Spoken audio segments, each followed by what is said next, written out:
everybody. It's you guys again. And it's me. Happy Tuesday. Today we're going to look at a debate review. I've been looking at existing evolution debates because there's really not a lot to choose from out there. And let's face it, mine are the best. By a lot.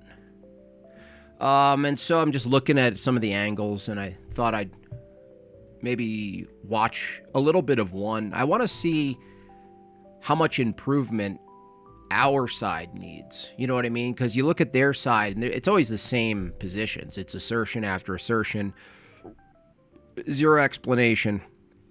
But I'm kind of inspired to sort of beef up the opposition to evolution and to basically train people how to and where to counter these things. I told you tomorrow I'm going to be on a channel.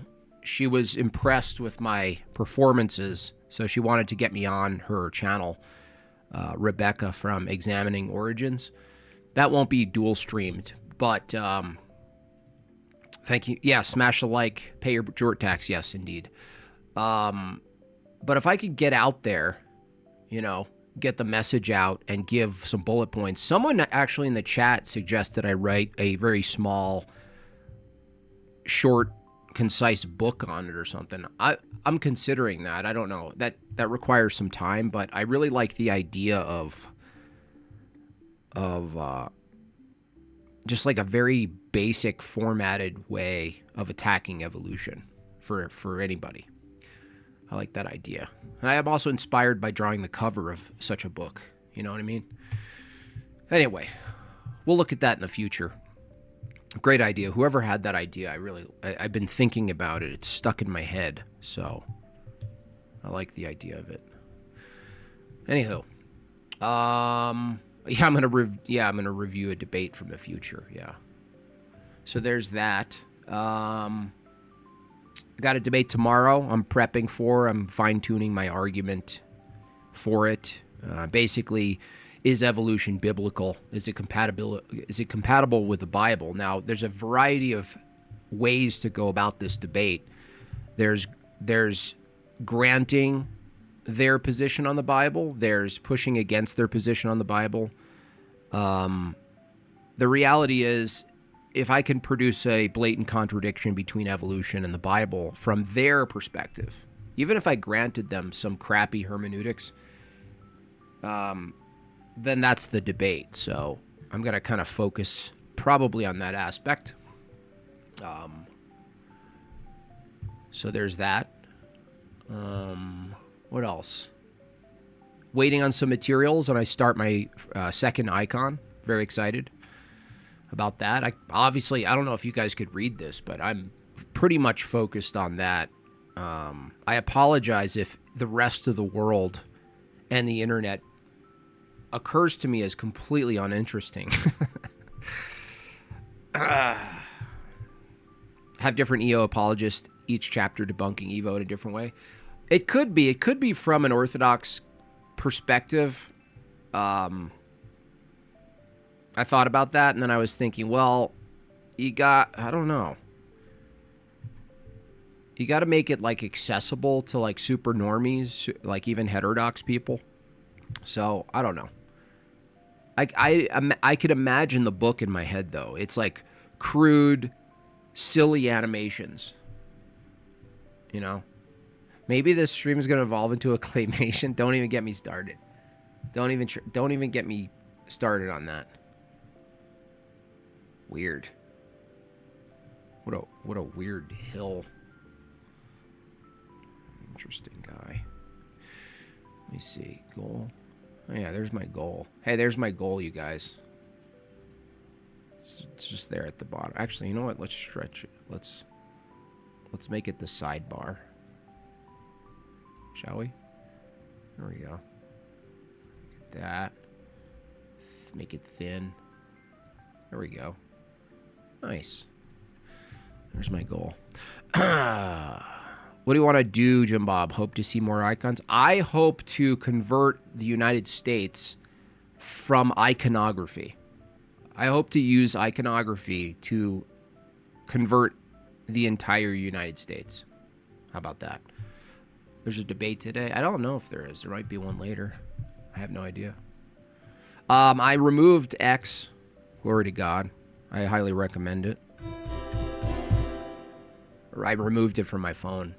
I can't do it. Jadar's debating. He already debated Stefan Molyneux, the famous 7 coconuts argument. Stefan Molyneux has regressed, honestly. That's the annoying part. You see these people, they start to really think about their positions, and you get the sense that they figured it out a little bit, and they're like, all right, I got to incubate a little bit. And you're like, good, incubate. Go on a walk. Go to liturgy.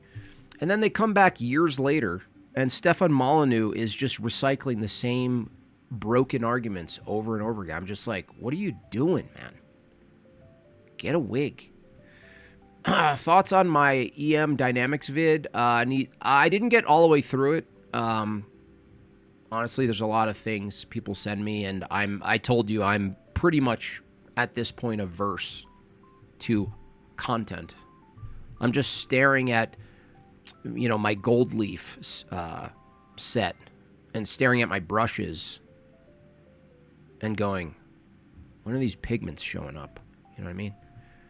Where are my pigments at? Pig snake, pigments. Choose. Anyway, let's get into this. One of my favorite lolcow atheists, the big bald Mark Reed, debating some, I believe, a super soft heterodox Christian. I mean soft. And you know what? I have confession today at 4 p.m., so, I know this isn't how it works, but maybe I should really pack in the punch today. I'm joking. I would actually advise against overemphasizing EO in an evolution refutation book, Chaw says. Thank you. One of the greatest weaknesses is that it can even stand up to secular scrutiny. Yes, I kind of think that too, Chaw. I think it's even better when it's just internal. You don't give them a red herring with creationism or anything like that. It's all evolution as it stands. That's the key. All right, so let's take a look-see. You remember Mark Reed. Nar. So this guy is debating, I don't know, Brandon Irish? I don't know this guy. Do you guys know the name? He's obviously hidden behind a PFP. We'll see. And do you need to put anything on the screen? Nope. This is his opener. Yeah. This is his opener. See, normally I look at the evolution proponent and I go, here's how they're wrong. I'm actually taking a different approach today, which I think is helpful, which is I want to critique the Evo opposition today. So let's all do it together. Then on your first word, I will start the timer. Yeah, so anyway, and I wanted to thank Mark for preparing this debate. So, and I did watch several of your previous discussions and debates and stuff online, and I mean, I believe you're owed an apology for some of the way that professing Christians have treated you. I heard people, just talking down to you and approaching you with needless hostility, and everything that I watched, you remain consistently, conducting yourself like a gentleman, sincere, respectful, willing to engage honestly, even when that courtesy was not returned. So, I apologize for my brethren. But, that kind of antagonistic behavior is neither respectful or productive. So when a discussion just becomes an opportunity to embarrass someone, score points, or demonstrate an intellectual superiority, people naturally become defensive, egos get involved, and then the pursuit of truth gets buried beneath endless argument. So, I believe that Mark was made in the image of God. I believe his life has objective value and that he's far more than merely an animal. I'm not here to win any debate. Mark, I love you as a brother in humanity, and I hope to represent the urgency of the matter of salvation from a place of genuine concern.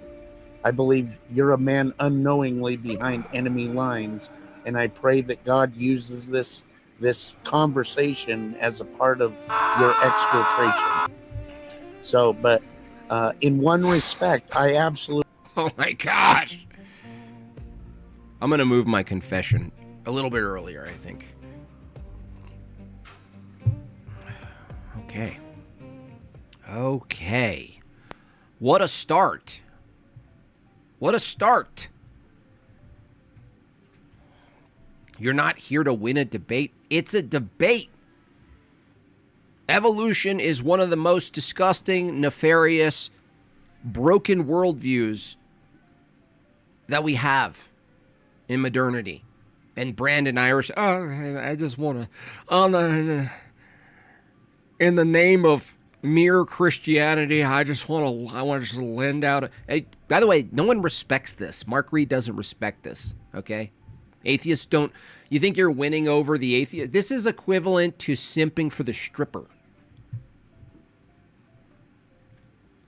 I'm just so sorry, Tiffany Crystal, with how some of these men have been treating you.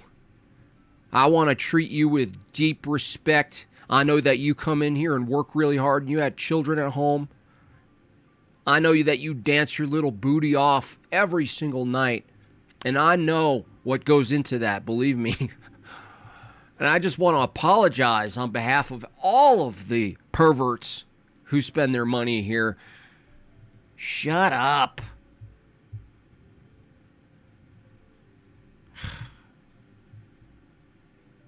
I just want to dress up like Santa Claus and slap people. Never seen someone prattle more than the Evo Defender in a debate. When Mark Reed looks bored, you need to reflect. Yeah, he doesn't care.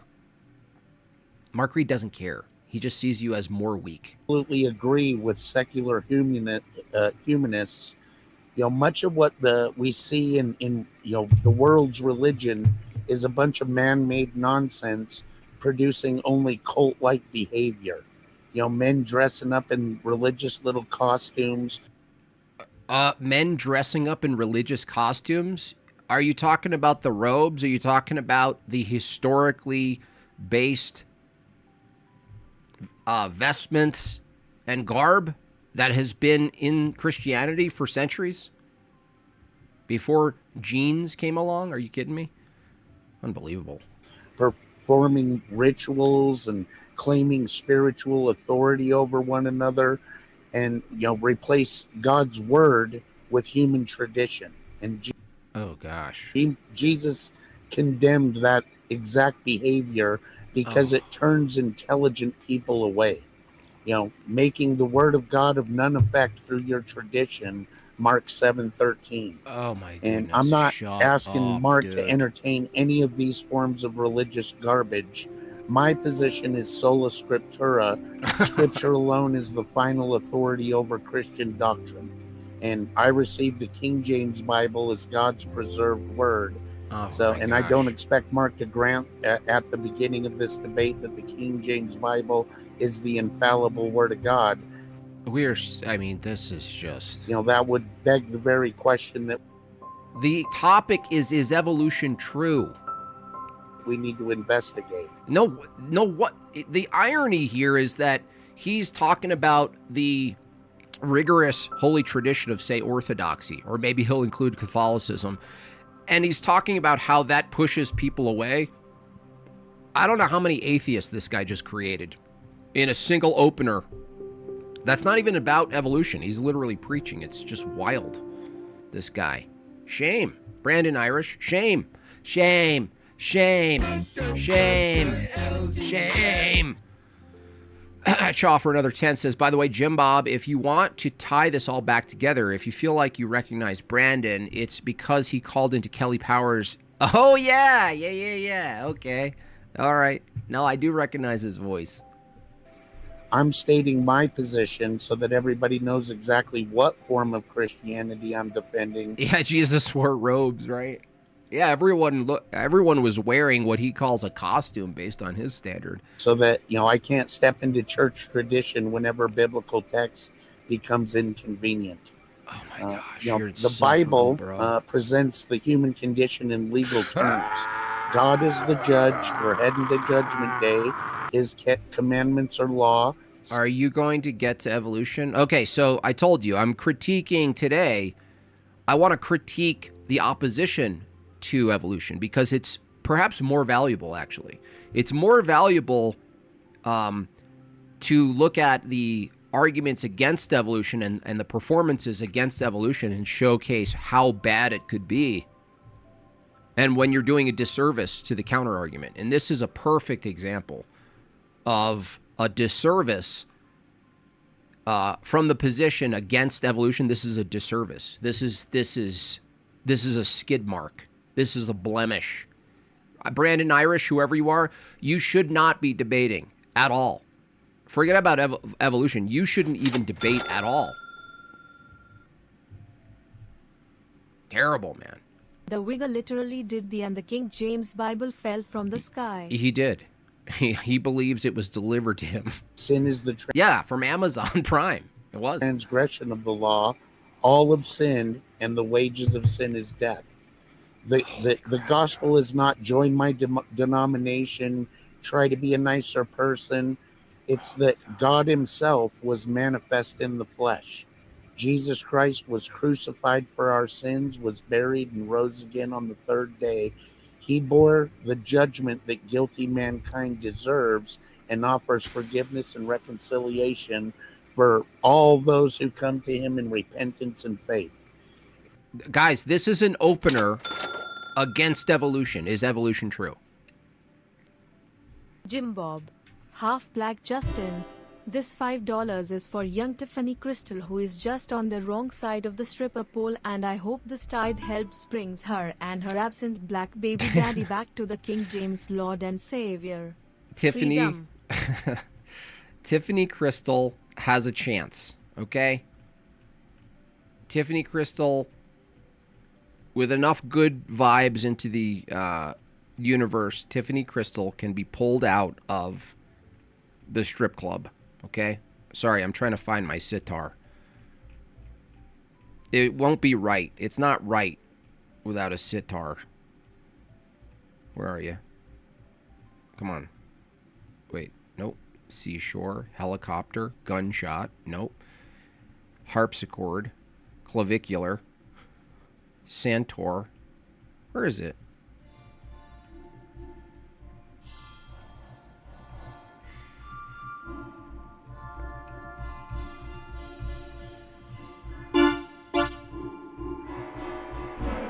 Timpani? Nice. I actually like this. If this is historically accurate, then God showed up and proved he's real.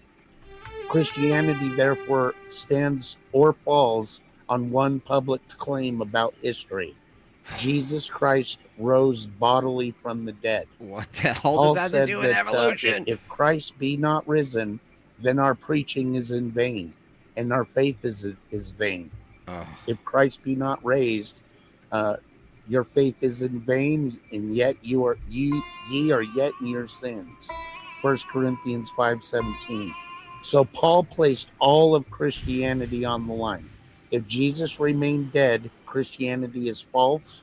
I actually feel bad for Mark Reed, because Mark Reed did his little like two-step, evolution. Here's the fossils. Here's the DNA insertion. Here's the study of the different layers, in the ground. He did the whole shebang. Now, is it prove evolution? No. But this is the worst. This is the worst. Our faith is worthless. At one time, disputing Jews just got evidence of sincerity. Believe that that's exactly what occurred. He still didn't get to evolution. If it was a mass hallucination, how to creation, dying, mutations occur. 30 seconds left. Oh, Yep. dude, he finally just said mutations with 30 seconds left. Oh my gosh. Goitax, thank you so much. How is that Christians can still somehow get evolution from Genesis despite there being no close description of the process of evolution even happening? They can't. They have to, well, you'll see tomorrow the guy has to pervert Genesis and he has to pervert death, the term death before the fall. He has to do all that work. The question from my perspective is, do I push back on his perverted Genesis exegesis, or do I just grant it and still follow through the consequences? Because I think my argument about humanity requiring a universal status for Christianity to be true, moral culpability, image bearer status, I think no matter what he says about Genesis, I don't really need to waste too much time on that, on correction, because they're two different paradigms. I don't want the debate to be about interpreting Scripture. What I do want to point out, though, through the debate, I think, is I want to at least expose early on that he doesn't have a normative authority. I don't want to push further than that. I just want to get out in front and demonstrate he actually has an arbitrary interpretive system, and not stay there. Just kind of just expose that early, right, through his inability to answer it, and then, for the sake of argument, kind of move along. Natural selection operates. Populations vary. Organisms adapt. We see that in science. So, but the big leap from what we see in science crazy, to somewhere in human history, everything originated from a single cell. That's the big leap that I can't seem to buy. And this is the scam, as I see it, is educating mankind that and That's denying. time. Okay, sorry. Wow. All right, gentlemen. What? That was horrible. I wonder what the back and forth. We're not going to be on this. Obviously, you guys can tell we're not going to be on this for very long today. Thank you so much for those opening statements. Do what Andrew does. Critique it, then grant it for the sake. I was thinking about that. I forgot if he grants it first, or does he grant it second? Critique it and then grant it. Okay, yeah, that makes sense. We are now going to turn to rebuttals. He said We each sorry. have 5-minute rebuttals. Mark, do you need to put anything on the screen to get rolling? No, not at all. Nar. Okay. Nar. Well, then let's get you in the main screen Nar. here. I'm getting you switched up. That was Yeah, I would awful, be really good if I could prepare a rebuttal ahead of time. That would be impressive. Hey, you would be surprised. I have seen that happen. Yeah, I've seen it happen. All right. Well, if you guys have everybody in the right windows, we're going to go ahead and get Mark started. I'm Mark, actually you got rooting 5 for the minutes Evo on your today. word. I'll start the timer. No problem. No. Thank you so much, Brandon. So I don't think you should apologize for anybody else. I think that your actions are your own, and it's up to other people to do their actions. So thank you, but you Oh man, we just feminized the entire world. don't have to apologize for anybody else, mate. It's enough. Like, I don't consider all Christians in the same boat. I don't consider them all the same person. There's good Christians, there's terrible Christians, there's good atheists, there's bad atheists. Everybody's just. I treat them as they come. Thank you for, respecting secular humanism. I think it could go a long Respecting secular humanism. Brandon Irish. I respect secular humanism. way.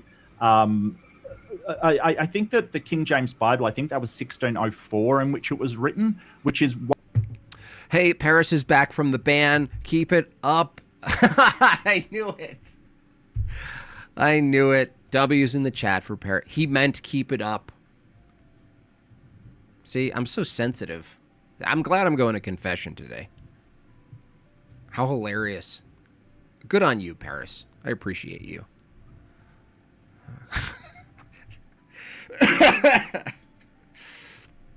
That's an L for me. What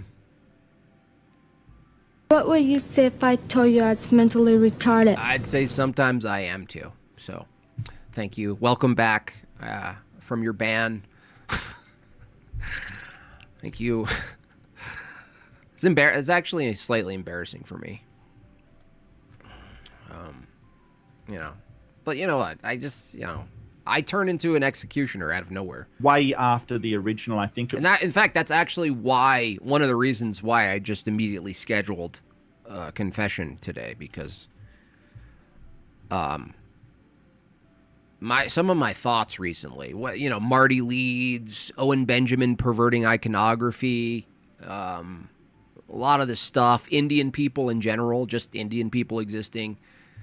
It's sending me a little bit, downward into the darkness. And I saw that there's a relationship between taking the iconography course and being really immersed in it and super jacked up demonic activity. Like, complete, clear correlation between the two. Was sort of put together by somebody in order to unite Christians. The idea that Christianity stands or falls on the resurrection of Jesus, which I have heard before, it doesn't really address the evolution question. So it basically is just... It didn't. Well, yeah, it stands and falls on that, but... Didn't even address anything. A lot of Christians out there believe that evolution is true, but Jesus still rose from the dead because he was, the Son of God. So around us, whether sort of a code, like as complex as DNA, as something that can just create itself through... Oh, this is bad. I can't. I honestly can't. He went to what created DNA. No, that's not... Look, some of you might even do this well, where you question DNA. You're getting into metaphysics, by the way, when you get into DNA and information. You actually are doing a meta, which you can do in a debate. You can. But it's like, obviously, Brandon Irish is not prepared to do that. So he's just going to go, where did stuff come from? Well, no. To critique evolution, there's an opening to do that, but you don't need to do that. And honestly, optically, it occurs, even though it's not technically, it's fair game, but it occurs as a dodge. You need to get into the evolutionary claims. The evolutionary claims it's not about where DNA comes from. The critique is actually that they grant themselves a lot more than DNA, by the way. The critique is much more clear.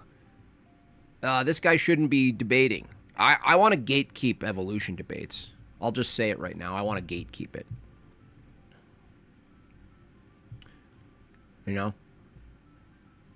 What's wrong with keep up? Excuse me?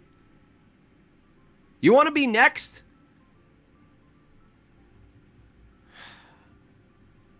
This close, Rivet. This close. Shut up, Vagine. Woohoo, thank you. You ain't executing nothing with those shoulders. My daughter has bigger ones. Jokes aside, prayers for the continued healing of your Meg Bob. Thank you. Thank you so much. All right, let's go to something else, because that was... This is also a guy I want to debate. Now, obviously, I haven't earned the notoriety and lanyards to get in front of someone like Sean Carroll, who's an absolute sophist. Sophist pig snake, if you ever seen one.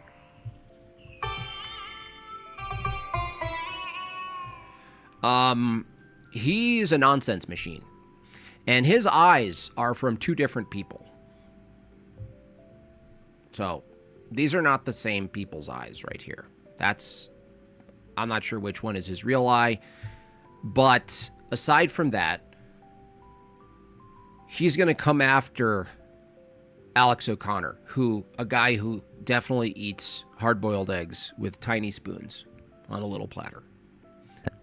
I've mentioned this before on the show. A long time ago. I don't remember it very well, but yeah.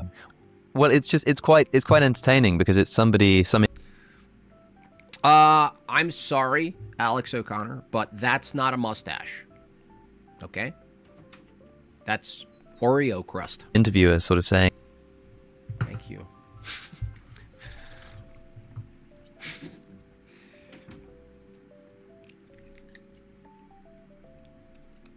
Sorry, I need to put my retainer in. Like, so, magnets, like, what's going on there? Like, why do they do that? And Feynman's like, oh, something about a magnetic field and whatnot. And the guy's like, hey, but why does that happen? Why is there that field? Why does it do that? And Feynman's like, that's it, man. Like, that's that's all there is. And it's really funny because I kind of associate myself with both sides. I totally understand the physicist saying, like, look, man, you've reached rock bottom. Like that. What, you couldn't find an actual marker to draw on your mustache? You used a charcoal? At least buy the right materials, man. That's it. That's the ground floor. But I'm also kind of still like, there's got to be something that it is. So it's a. I do feel a little bit in limbo in these conversations, but I think that. Oh, bippity boppity boo. Oh, let's go on a journey. That's quite an interesting example of I'd like to go in a hot air balloon before I die one day. the same kind of phenomenon. Of course, that self-same Philip Goff that I've What do you think about my shoes? just mentioned used. Philip Goff is the worst. How did this guy... You ever see this guy, Philip Goff? He's the worst. He's the worst. I don't know how these guys make their way up these ladders. I really don't. This is a route to say that, well, the isness of the universe is consciousness, because there's only one thing that we sort of know for what it is in itself. There's one thing that we experience like directly, and that is experience itself. We know what experience is, and we've got this big gap in the bottom of physics that we don't know what it is. We only know what it does. So maybe we can just plug up that gap with consciousness. I know you're not a panpsychist, but... Well, no, consciousness itself, it needs personhood. So there's got to be mind for consciousness.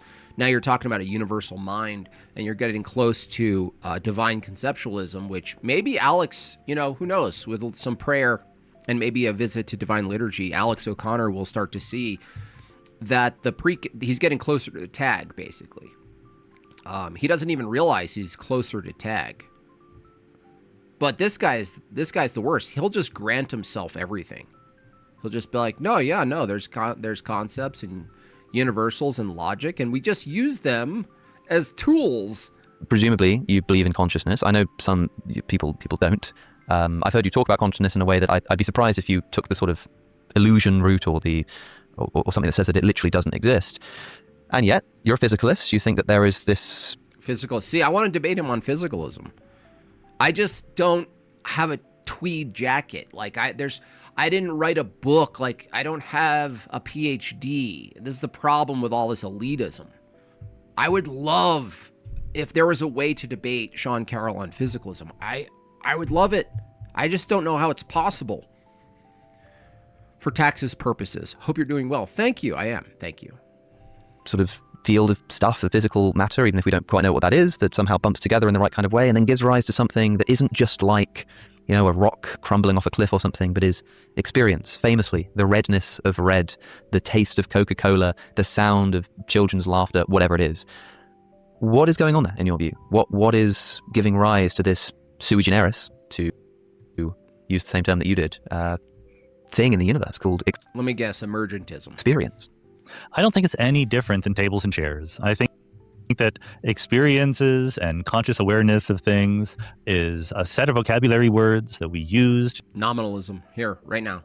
I think we use language to describe the things that need to be in categories to describe, but the categories themselves don't exist.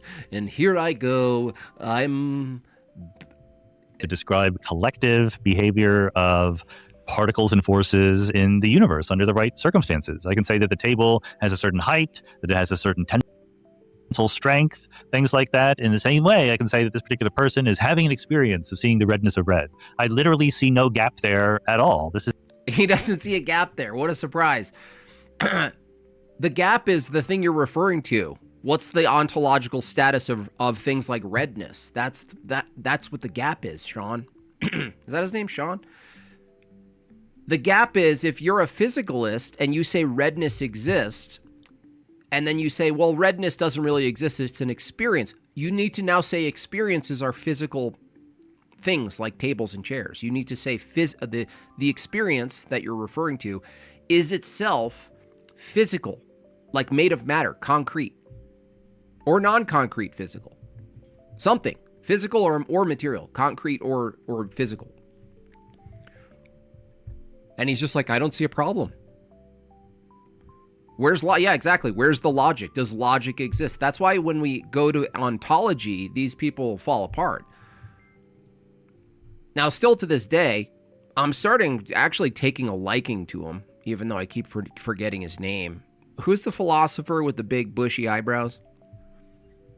He's like the atheist go-to favorite philosopher. I keep forgetting his name. British fellow. He still hasn't engaged with the physicalist problem that under physicalism, if evaluations exist, because he's saying experiences, but he's appealing to evaluating an experience now.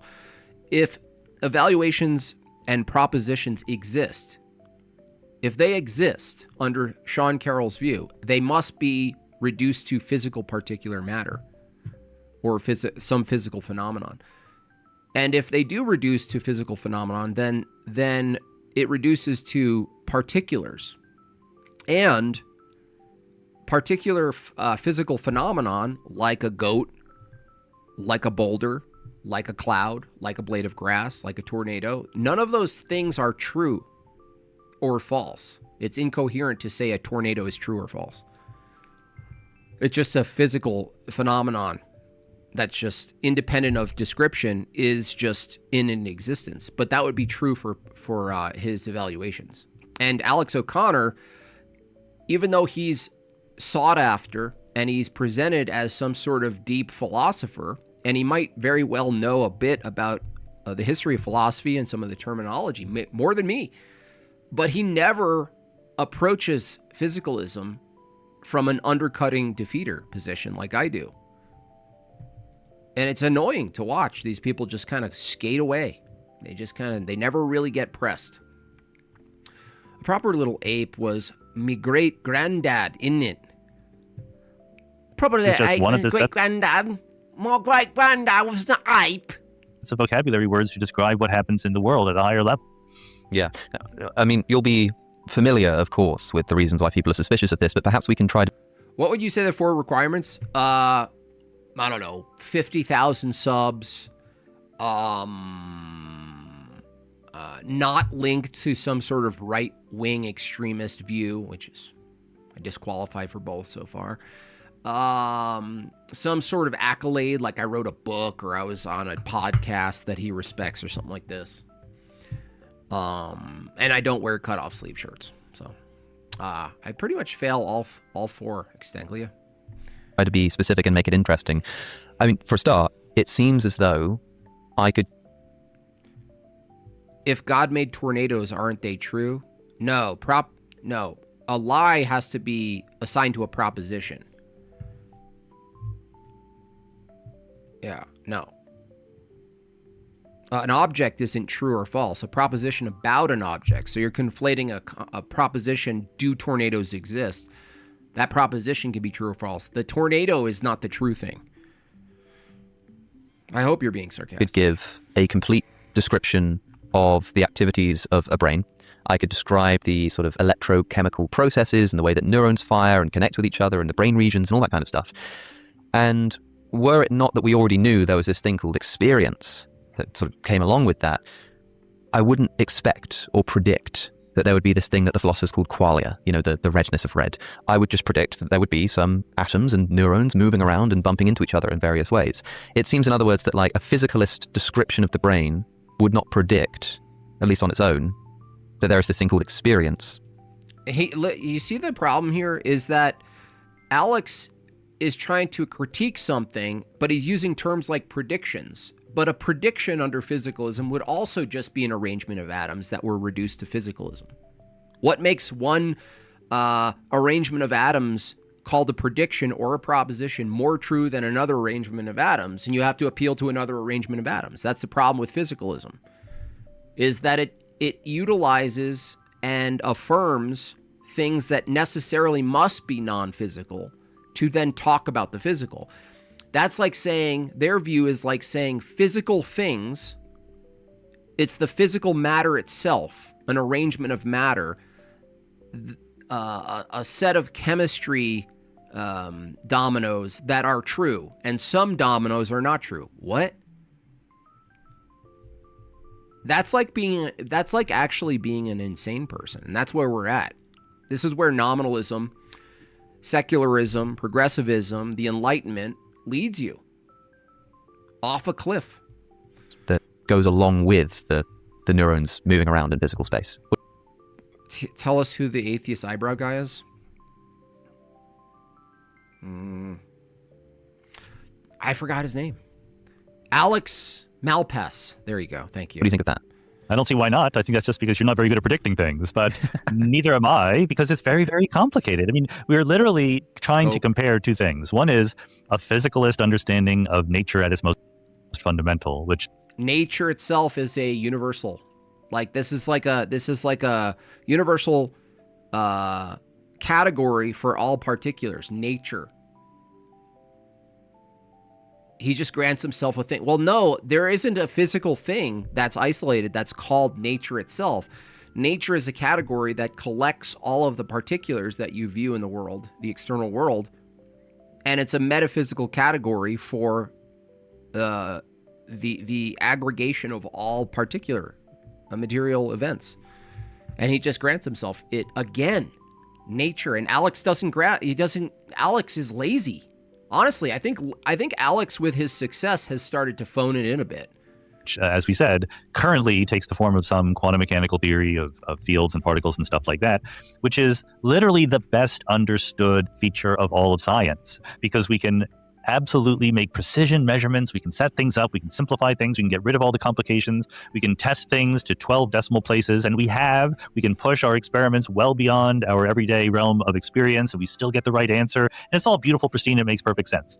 On the other hand, we have consciousness and the brain, which is literally the least well understood thing in all of science. It's incredibly complex. We don't know exactly what's going on, even at the physical level in the brain, much less the emergent level of psychology and experiences and things like that. Cool it with the anti-Semitic. And you're saying, well, I am a little bit unsure how to connect one to the other. And I'm going to say that is the completely unsurprising result of this. Like, why in the world would you expect to, with our current state of the art, to be able to make explicit that connection? Yeah, you shouldn't, Ridge Pounder. You should never grant anomalists any words. Any words at all. And I was thinking about this, about universals, and I thought about this because relevant to the evolution debate, things like a nature. It's actually not so easy to define or reduce a nature of something. What's the nature of a lion? The nature of a lion, all of the particular attributes and characteristics of a lion might be overlap with some other things that are not a Jim lion. Bob, Half Black Justin, what the heck with these bean toast eaters? Predictions. Particles? How do particles in the present make predictions about the future or evaluate the past? Yeah. I need to schedule a confession too. Yeah, that's what it reduces to. You start to believe that particles make predictions. And particles are predictions. So the physical particles, according to Sean Carroll, make predictions, but predictions themselves are just more particles. This is how incoherent and insane you have to be to hold this position. Oh yeah, what I was saying is about the nature, like a lion has a nature, and all of the things that a lion can do and doesn't do is proper to the nature of a lion. And the nature of a lion isn't the same as the nature of a whale. But even if you couldn't reduce the nature of a lion to, if it was a non-exhausted list of particular natural attributes, claws and shape and tail and whatever, even if you couldn't fully reduce it, you'd actually start with the nature of a lion to then even talk about the particulars. And I started thinking about this last night, actually. I was thinking, wow, this really does move it outside of materialism, because it's a trick. It's actually a misstep for the Christian to then try to play their game and say, well, no, I'm going to reduce the nature of something down to a set of natural, biological, physical components. It can't be fully reduced to that. So then what do you start with? You start with that the nature of a lion is inextricably tied to the existing universal idea of the lion. That the concept of the lion, in a sense, preceded the actuality of the lion. From a Christian perspective, that's perfectly fine. And the intentionality, and the rest of it. And then there's the effect, from a Christian view, of the fall on all creatures. on all of reality. But from a purely materialist, naturalist perspective, they're forced to reduce the nature of something, even though they deny natures, because that would be opposition. If you affirmed a nature, that would be basically affirming something that wasn't nominalist. And they just willfully say, oh, no, I'm a nominalist. It's just names for things that seem to be connected to other things or similar, and that's all we have. Okay, well, there goes the universality of humanity. There goes the universality of logic and reasoning itself. That's another part of Sean Carroll's weakness here. He doesn't really think about, and he's never in front of the right people to think about it, is that he grants himself reasoning. Well, this is a key thing against the atheists in general. They do not like navigating this when you call into their little TikTok spheres or whatever. Is that reasoning, from Sean Carroll's view, is a particular phenomenon that happens in a particular, what he would call a human being, which he has to deny. Just a creature. But reasoning itself, to say reasoning happens properly, is to assume that there's a universality to proper reasoning, and the laws of logic have a universal existence, an ontology that's independent of a particular, but the particular is bound by the universality of logic. So this is why it was so brutal when I called into that one little talk with Professor Dave, why it was so brutal that he bit the bullet and said his brain isn't, there's no proper reasoning. There's no proper function to a brain. There's no proper behavior. There's only typical behavior. But it's not proper. You can't say someone's improperly thinking. You could only say they're not thinking, their thinking isn't aligned with what's typical, what's typically called proper. But there's no actual proper way to think under this view. This is like a killer counter argument to their view that they just are never ready for. This is what I always do as well. By reason, you obviously mean a Downs rabbit, jackrabbit, right? A Downs rabbit. Are there Down syndrome jackrabbit? They can't appeal to a universal standard of reason, right? Yes, exactly. Yep. Even that's granting them too much. That's right. Now, this is a feature of the Enlightenment, is that a lot of people like this guy and this guy. They're born into a society that already granted them all of these transcendentals, that we would call them transcendentals. They just were born into it. They never thought, wait, I need to justify all of the preconditions for science and reasoning and philosophy and experience. No, I thought we were just given that. Like, it was a giant Christmas gift from the Enlightenment philosophers. We now gift you starting positions that you don't need to justify. Here you go. You're welcome. And so it is. The decline of Western civilization. Particles knows what's happening next Tuesday, isn't it? It's raining outside. Let me check my particles. And the fact that you don't is certainly not any reason to change our fundamental notion of how reality works. Speaking of particles, I need you guys to accelerate your particles and transform them into donations. 6 minutes left, 5 to go on the goal. It's obviously to admit that we don't understand how the brain works very well. I use the analogy, it's like saying, I can't find my car keys, I should buy a new car. That's not the right strategy to use in this situation. You have to be a little bit more patient than that. Yeah, I suppose for the person who thinks that consciousness is inexplicable on physicalism, it's more like, I don't understand how a car could even possibly exist in the universe as I understand it. And people sort of view consciousness that way. And I think commonly people will say, and there are more and less sophisticated versions of this, but they'll say, look, consciousness is just something science will explain. Like, it's no surprise, it's super complicated, and we haven't gotten there yet. Yeah.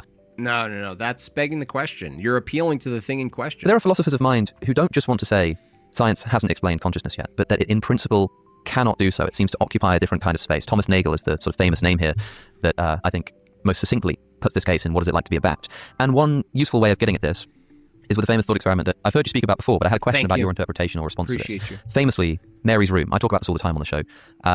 And most people are familiar. Mary is in a room. It's totally black and white. She experiences no color for all of her life. But she is given every single piece of information that could possibly be written down onto a piece of paper and understood and comprehended by her. She's given that. She becomes an expert. She learns about the wavelengths of light. She learns about the biology of the eye and the brain chemistry and all of that kind of stuff. But she's never seen blue.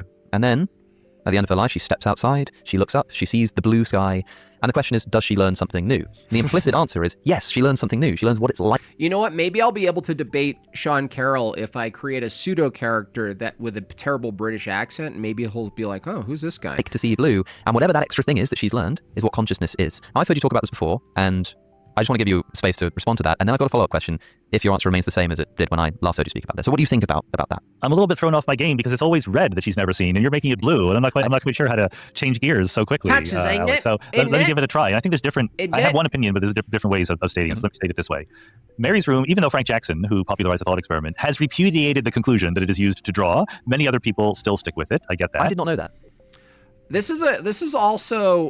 This hypothetical isn't really the core issue, because the hypothetical starts with somebody having access to an assumed universal called red. You know what I'm saying? They always skip this part.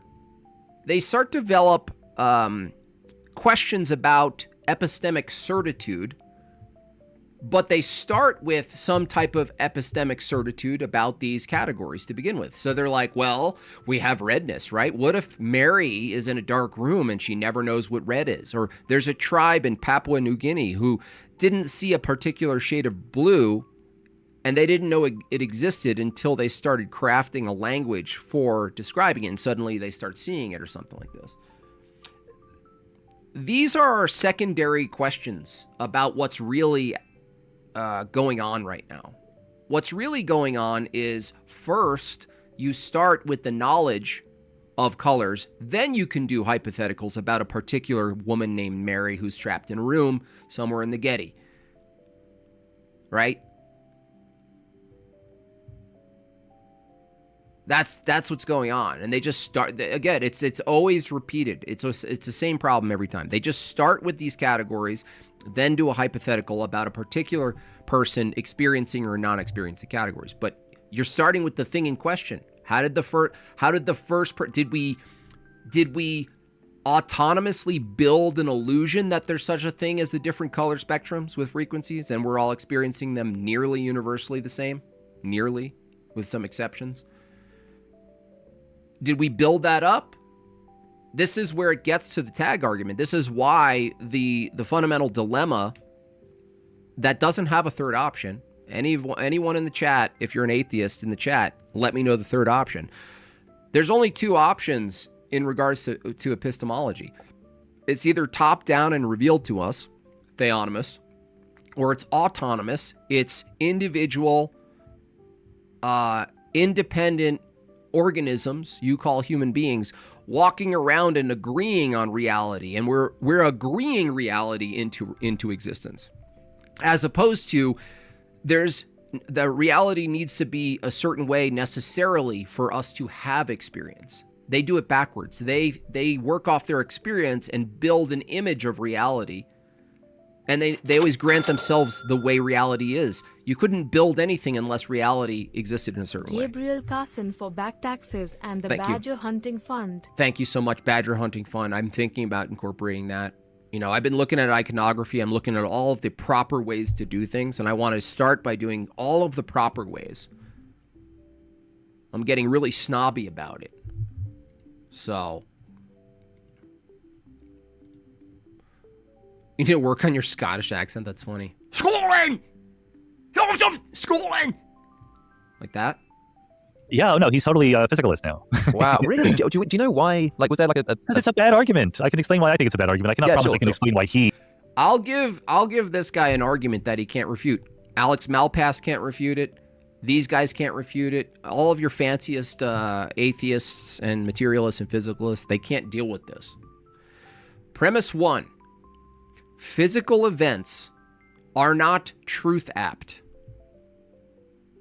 Physical events. There's nothing, it's not true or false. It's just an event unfolding. I'm not even going to say an effect of physics. It's just a state of affairs. Forget even a physical event. A state of affairs itself. Very broad. It's not truth apt. That's premise one. You have to describe something for it to be truth apt. The description is truth apt. The proposition, from their view, would be truth apt. Here's the problem. If physicalism was true, which is already contradiction, because truth itself would need to be physical, but I digress. Premise one, states of affairs are not truth apt. They're not true or false. Premise two, propositions and evaluations under physicalism are states of affairs, physical states of affairs. Conclusion, evaluations and propositions are not truth apt. There's no truth or knowledge under physicalism. It's impossible. They're categorically, they're in a category that they can't be true or false already. And so what you need to do as a physicalist is you need to special plead and say that there's a couple of physical things that are magically truth apt. A proposition is physical and it's truth apt. No. You have to then say there's something physical about a proposition that makes it truth apt, even in the face of every other physical object not being truth apt. What is it? But you can't use metaphysics. You have to use physicalism to describe the difference. They're lost on this. It fundamentally destroys their entire paradigm in a single, simple, two-premise conclusion argument. He changed his mind about it, but look, it's supposed to be a refutation or repudiation, I was mixing up those two words together, of physicalism. It's supposed to be, you're supposed to reach the conclusion that physicalism can't be true. Okay, well, what is the physicalist saying about what's happening to Mary, the color scientist, in her room? He's saying that when she's in her room and everything is black and white and she's reading all the books on color theory and getting all of these pieces of information, she's learning things. And what that means to the physicalist is there are certain connections between certain neurons in her brain that are firing and strengthening so that when you ask her questions, she can answer them, et cetera, et cetera. A usual physicalist, reductionist account of what it means to be learning those things. Then she steps outside. Blue light wavelength photons impinge on her retina for the first time, and she sees the color blue. What happens to the physicalist? Different neurons fire in her brain, and different synapses are strengthened. No one disagrees with that. And now she says, oh, now I know what it's like to see and experience the color blue. Where in the world is there any problem with that? Like, where is the refutation? Where's the refutation is the evaluative process is now nominal. It's a particular event. You can't come to the universal conclusion of what she's seeing blue or experiencing blue or describing blue unless you affirm the existence of non-physical things. Sean Carroll, that's why. Now, why is it that the well-trained, much adored Alex O'Connor, who is supposed to be the philosophical sort of god, is lost on this? You know why? Because they're never inquiring from the perspective of ontology. I think that's why. That's why. They don't critique or think about this stuff from ontology. And physicalism is really about the ontology of things, the way in which something exists. And Sean Carroll, once again, just keeps referring to things that ontologically don't exist. Of physicalism. The physicalist explains this with 100% fidelity. There's nothing missing. Yeah. I think. Yeah, that's what's missing. He's saying nothing missing. I think I'm just gonna grant you your nonsense. I'm gonna let you poop your pants. Not gonna give you a wet wipe. Justin nails it. Blue, universal. What are we referring to here? Yeah, according to their cult, yeah. I mean, people are questioning more and more because he's getting a little bit sympathetic to the theistic view. But yeah, generally speaking, he's sort of their Ringo Starr. The issue is quite specific. At least the issue that I think is interesting, which is that we're indebted to Galileo for telling us that maths is the language of the universe. And the scientist wants to say that everything which is possible to scientifically... Math isn't the language of the universe. Now, metaphysics, I would say, if you're going to describe a language to the universe, you would have to push it even further to metaphysics. Not math. Math is already granting so much. You have mind. You need a philosophy of mind. You need language first. To say math is the language of the universe, you're already using language which needs to exist in the universe. So no, it can't be math is the language of the universe. I know that's like poetic. I know that kind of just like sounds right. I know it sounds right.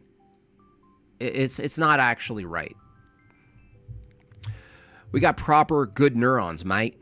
You got proper ones? You got proper ones? Explain is something that you could, in principle, formulate in the language of mathematics. I don't know if you agree with that, but that's sort of the tradition that we inherit from Galileo, right? Is this idea that anything which is scientifically true can be mathematized. And if something can be mathematized... You notice how that sentence itself, he didn't use math to say math is the language of the universe. You notice that? That if math was the language of the universe, and I get it, it's a poetic trope, sort of like platitude people use. But the thing is, if it was, you'd use math to say that. But you didn't use math to say that. You didn't use math to say math is the language of the universe. That's a metaphysics statement. You're already doing some sort of metaphysics and some sort of, language analogy, and you're not using math. That's like the same problem as science is the best way to truth, right? This problem. Science is the best way to truth, they say. That's a truth statement. And it's not a truth statement that that is produced from the scientific method. That's not a scientific statement to say science is the best. That's a metaphysical statement. That's a philosophical statement.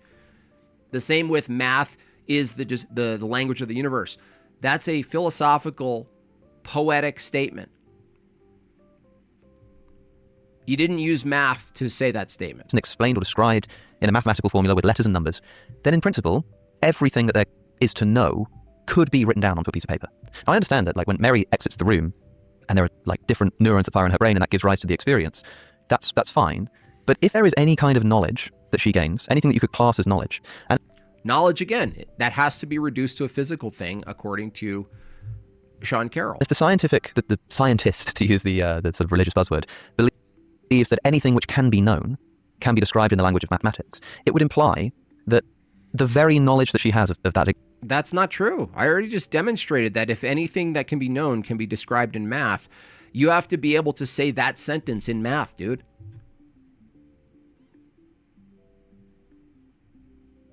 You need a reference for the variables. Like, let's say you wrote down anything that can be known can be described in math. That's a statement, right? That could be known. That statement alone can be known.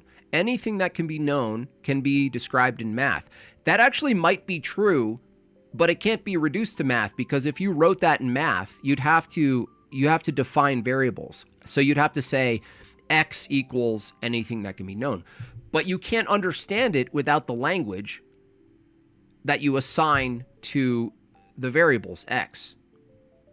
Anything that can be known can be described in math. X is anything that can be known, and you'd write it in some mathematical equation.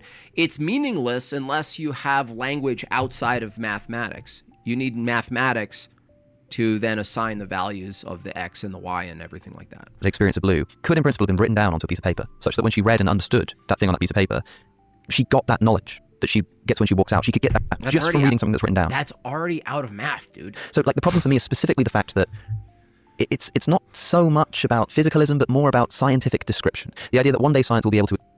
Are descriptions physical? Explain or describe consciousness implies to me, and maybe I'm wrong about this, that science will one day be able to take that knowledge that Mary gains when she steps outside of the room, Mary had a little and lamb, write it down onto a piece of paper, such that just by reading that thing on the piece of paper, you would get the same knowledge.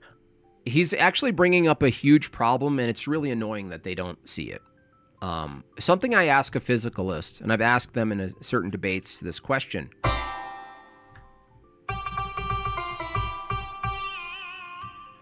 What I've asked them is the information that you acquire about an apple actually in the apple as information? And they try to say yes, but it can't be. There's no self-evident description of an apple in the apple itself.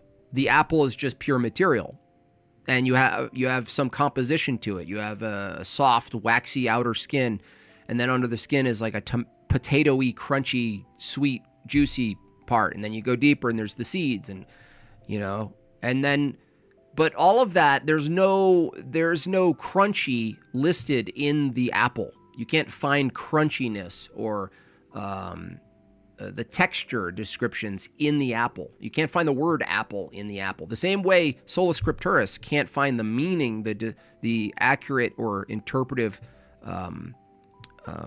value in the Bible itself. You need to appeal outside of it for an interpretive authority.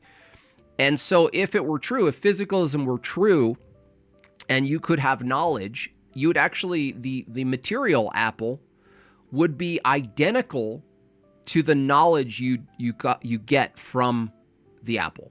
They'd be one and the same. You actually wouldn't need to interpret. It's basically like having a telepathic reality where you don't even need to interpret the apple. You don't even need it. It's literally self-evident. Everything about appleness, the universals, the particulars, the groups of apples, the accidental properties of apples, red, green, shape, the size.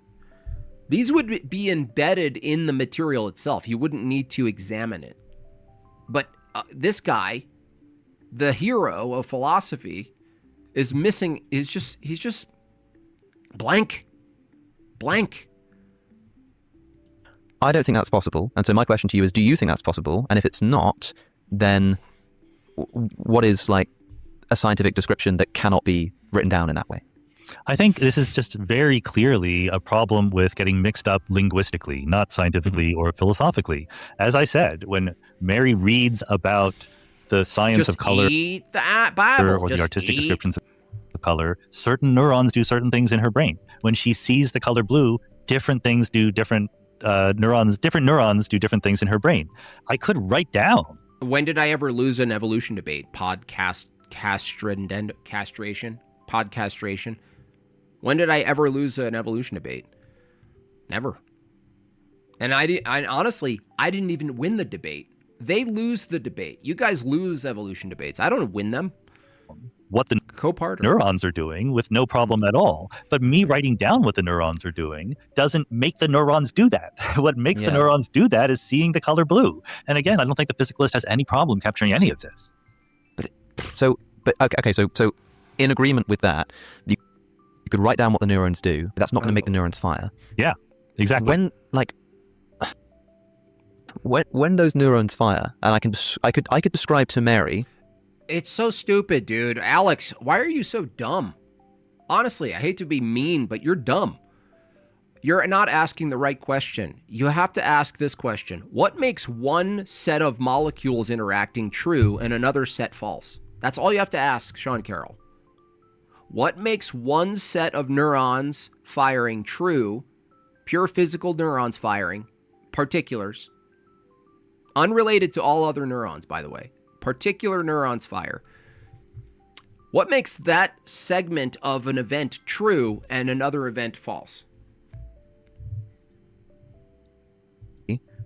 What neurons will fire in which way when she does step outside, such that she has a complete understanding of the neurons that are firing. Yet, when the neurons actually do fire, she will discover that it's not just that, neurons are firing in my brain. You know what's even crazier about all of this physicalist garbage, Sean Carroll, is that you guys are referring to Mary. Do you understand that under physicalism, there is no Mary? There's no person Mary. There's no person Mary that has an experience.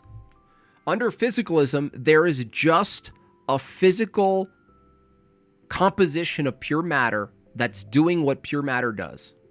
There's no Mary. There's no discovery that Mary undergoes. There's not an observer, a knower called Mary.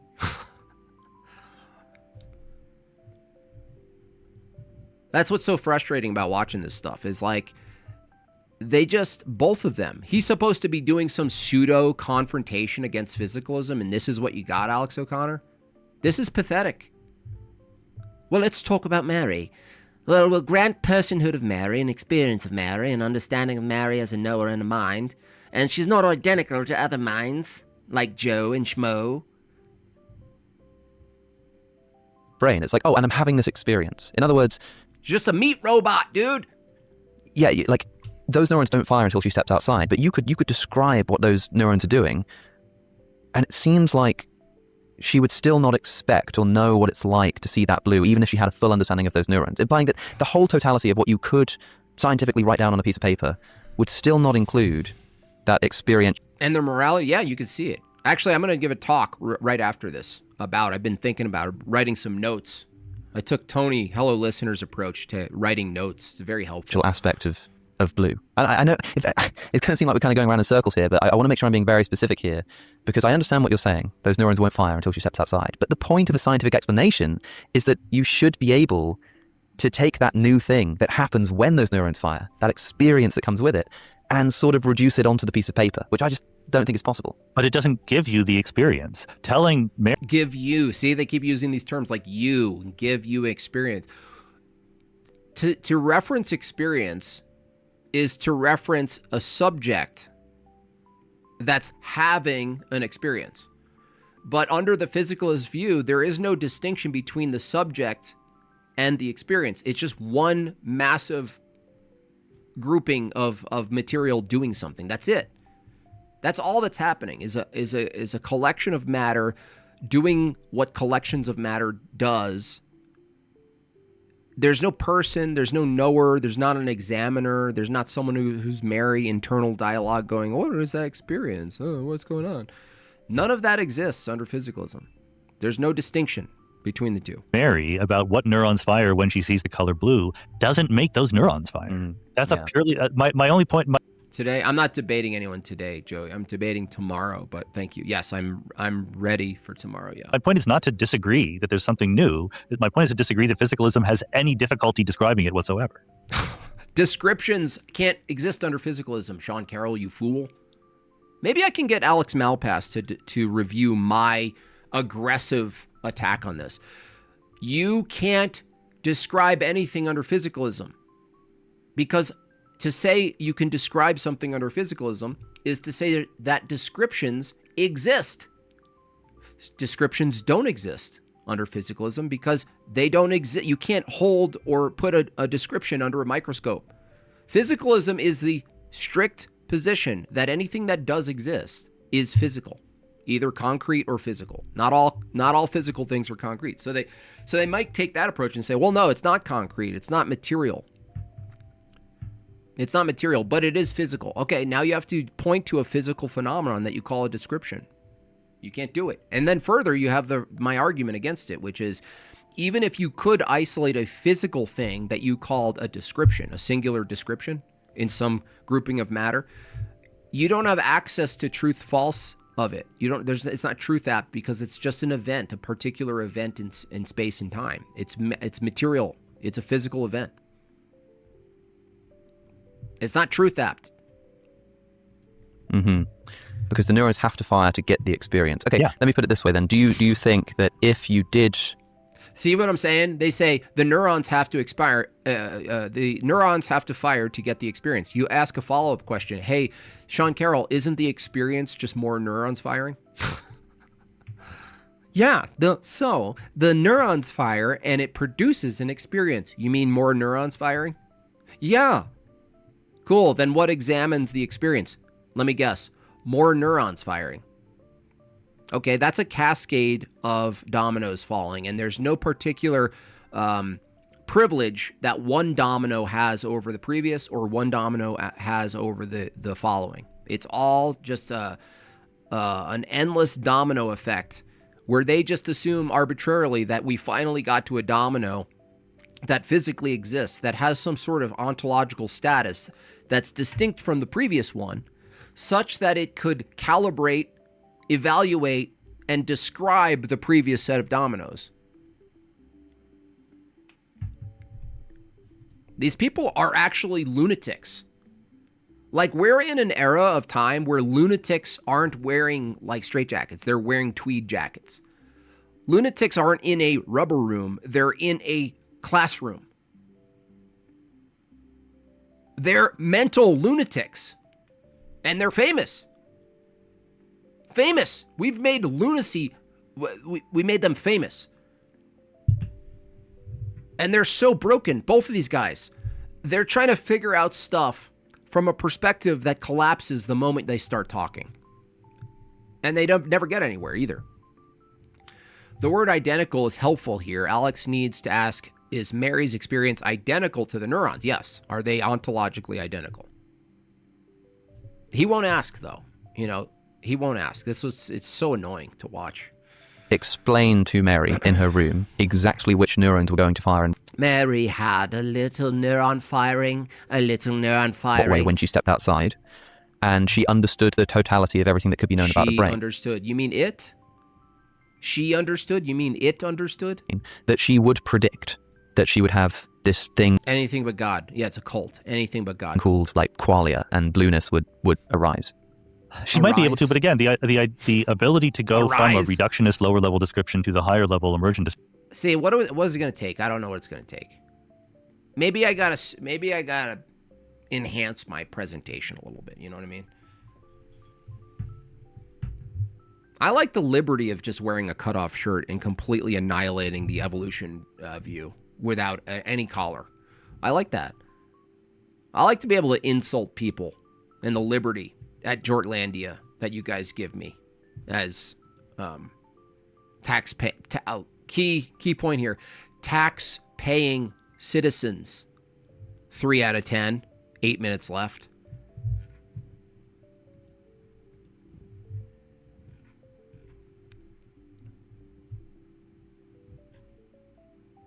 Description is very difficult, and it's not like necessarily an easy step.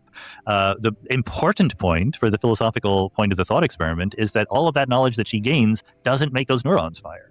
So you're using a linguistic construction to say she learned something new. Do linguistic instructions exist physically, Sean Carroll? I mean, he's such a clown. He's like the philosophical version of the It clown. Right in underneath the the sewer. Okay. Anyway, maybe that'll happen. Who knows? Maybe it's possible. Maybe it's possible. Maybe I will debate him at some point. I don't know what has to happen. But what does need to happen right now is a bit of a taxation break. 7 minutes left, 7 to go. That's appropriate. That's 1 per minute, y'all. And then I'll give you a little summary of my notes that I just took about what the home is. I was watching the X-Files, which I was really excited about, and then I heard Tony say something about it, and then I used what Tony said about it, and then I started being less interested in it, unfortunately. And I was like, I hope this stays. I hope this excitement stays for the X-Files. As I was saying it, I realized in saying I hope it stays, I realized it was already fleeing from me. But I'll tell you what I was thinking after we finish this goal in 6 minutes. God bless you, Jim Bob. This will be my last show of the week because tomorrow I visit a second seminary. Nice. Glory to God. Keep me in my prayers and you will be in mine. We need priests. God bless you, Josiah, for taking that on. My freedom is living by tax evasion. It's terrible. Terrible. The X-Files, yeah. I've never watched it. That's the thing. I never watched it ever. It was a huge part of my peripheral childhood. I would go to school and people talk about X-Files. I didn't have a TV. We were lucky to hit the TV and move the rabbit ears in a certain direction where Sesame Street would show up. Before they used it to talk about homosexuality. You know? Before Bert and Ernie had full-blown AIDS, I actually got to experience some of Sesame Street. Tony's a good source for creative ideas. That's true. Yeah, he's in a creative explosion. He's like a hurricane. You don't know where he's going to go, though, just like a hurricane, but he's very creative. Sending neurons? Yeah, send your monetary neurons. 5 minutes left, 5 to go. And I promise you, I'm going to get into a very interesting topic. This is where my brain goes when I'm trying to watch the X-Files. I'll tell you. Thank you for your taxes. 8 Town Strong. Appreciate you. Yeah, Seinfeld too. That was around. Eventually, we did get a TV. I have a funny story how we had a VCR, so there was a lot of renting, the time where you rented a movie. And someone had recorded, what was it, like 1992 Music TV Awards, MTV Music Awards with Michael Jackson, Man in the Mirror. But it was only a bit of it, and then it cut off, and then the other side of the tape, the rest of the tape, this is hilarious. was the United States basketball Olympic team, the one with like Jordan and Bird, like his total all-star team. They were playing Angola, and I only got a quarter and a half of that game. And I would watch this all the time. I would rewind it. I'd watch the MTV thing. And then I would watch Angola basically lose to the United States, but only a quarter and a half. And I'd just be like, that was it. That's what I thought, like, you know, TV was. I was like, yeah, this is awesome. I'd watch the same dunk over and over again from Michael Jordan. And the same three-pointer misses from Scottie Pippen. 3 minutes left. 4 to go, y'all. Neuron Turtles all the way down.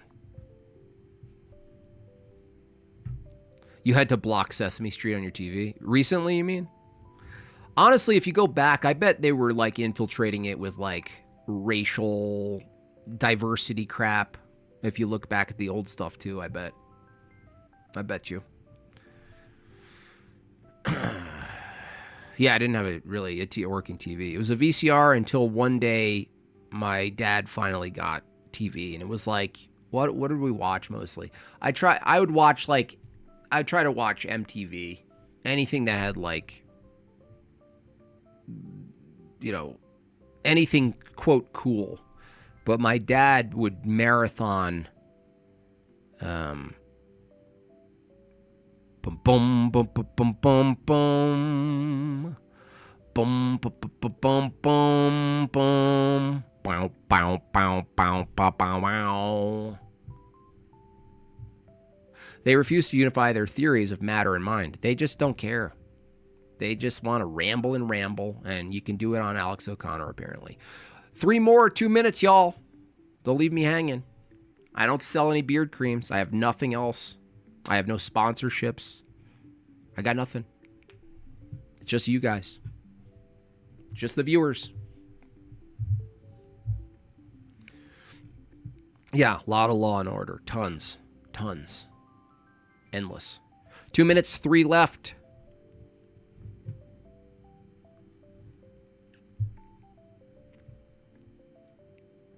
In the meantime, if there is any of you who know people who think evolution is true and want to debate me on it, please send them my way. I'll schedule it right up. 1 minute, 30 seconds, 3 left. Yeah, funded by viewers like you. There's one right there. Nice $5. Taxes, y'all. Yeah, seriously, taxes. 1 minute. 1 minute. Hit it. 1 minute. Hit it. Hit it, y'all. There we go. Respect. Seriously. Come on. Support the best channel on YouTube.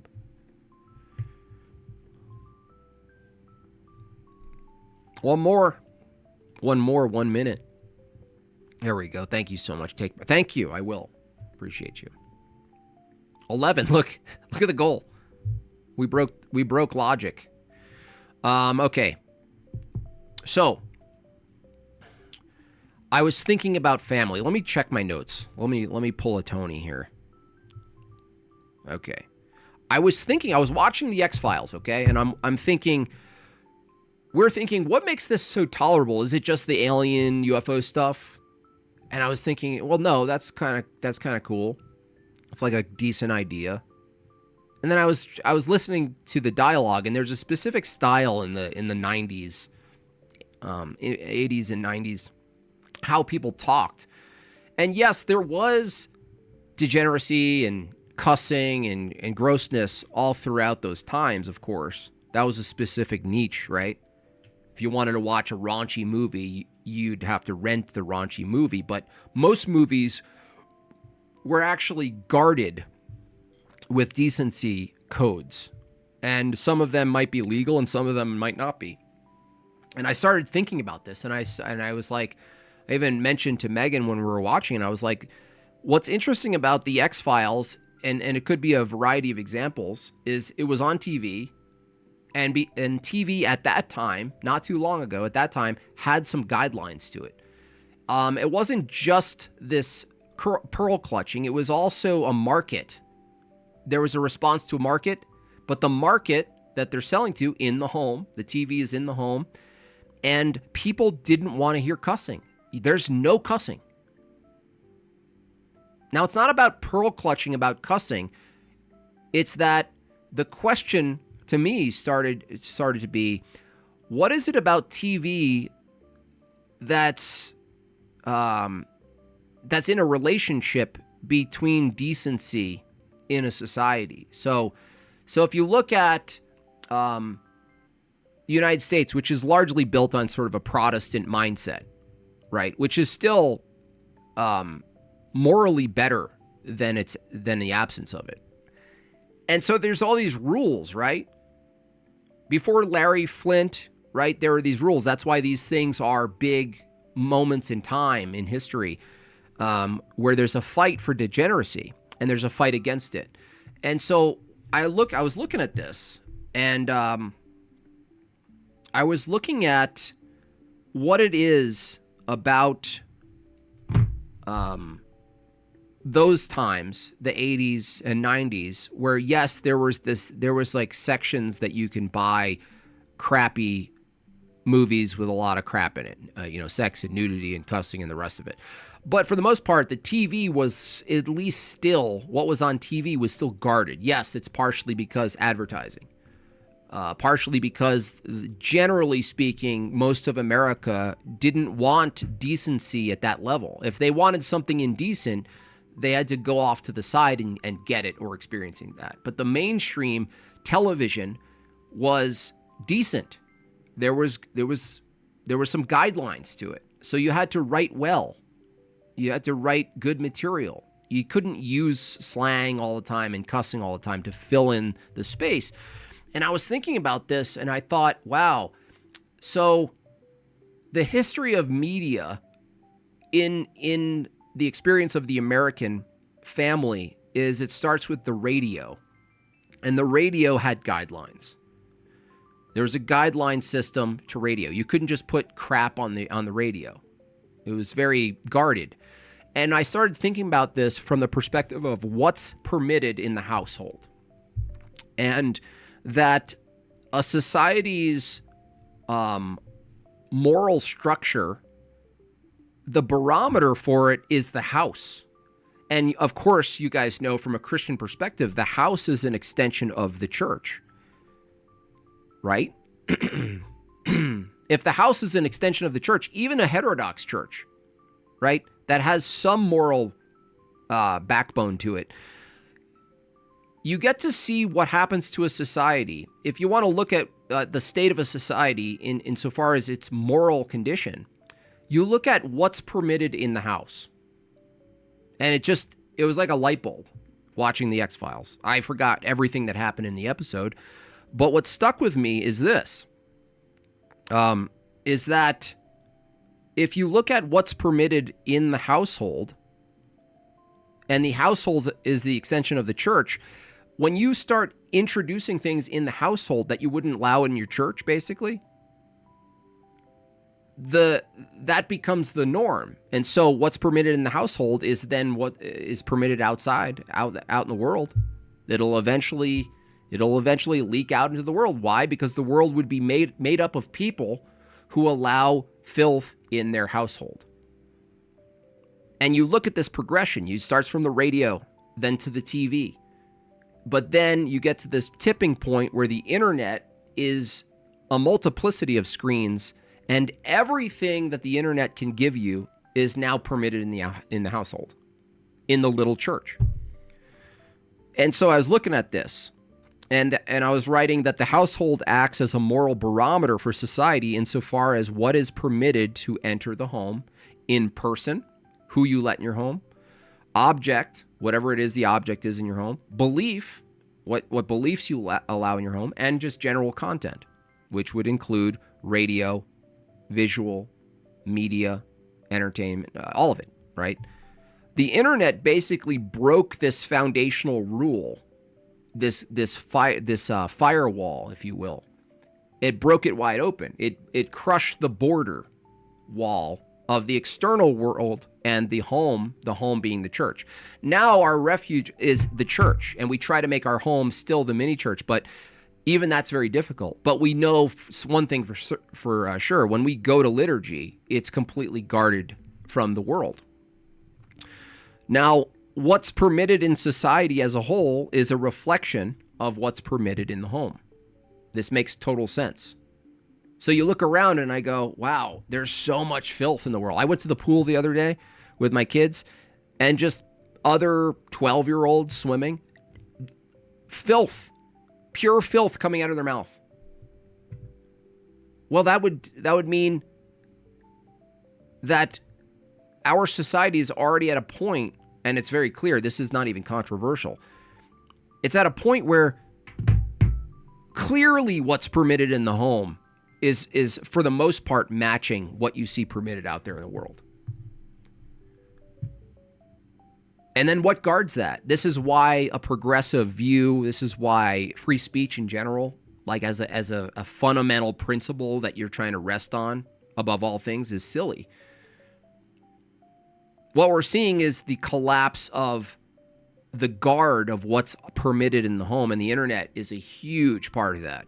You can't even, aside from literally turning off your internet, it's very difficult to guard it because it's a portal.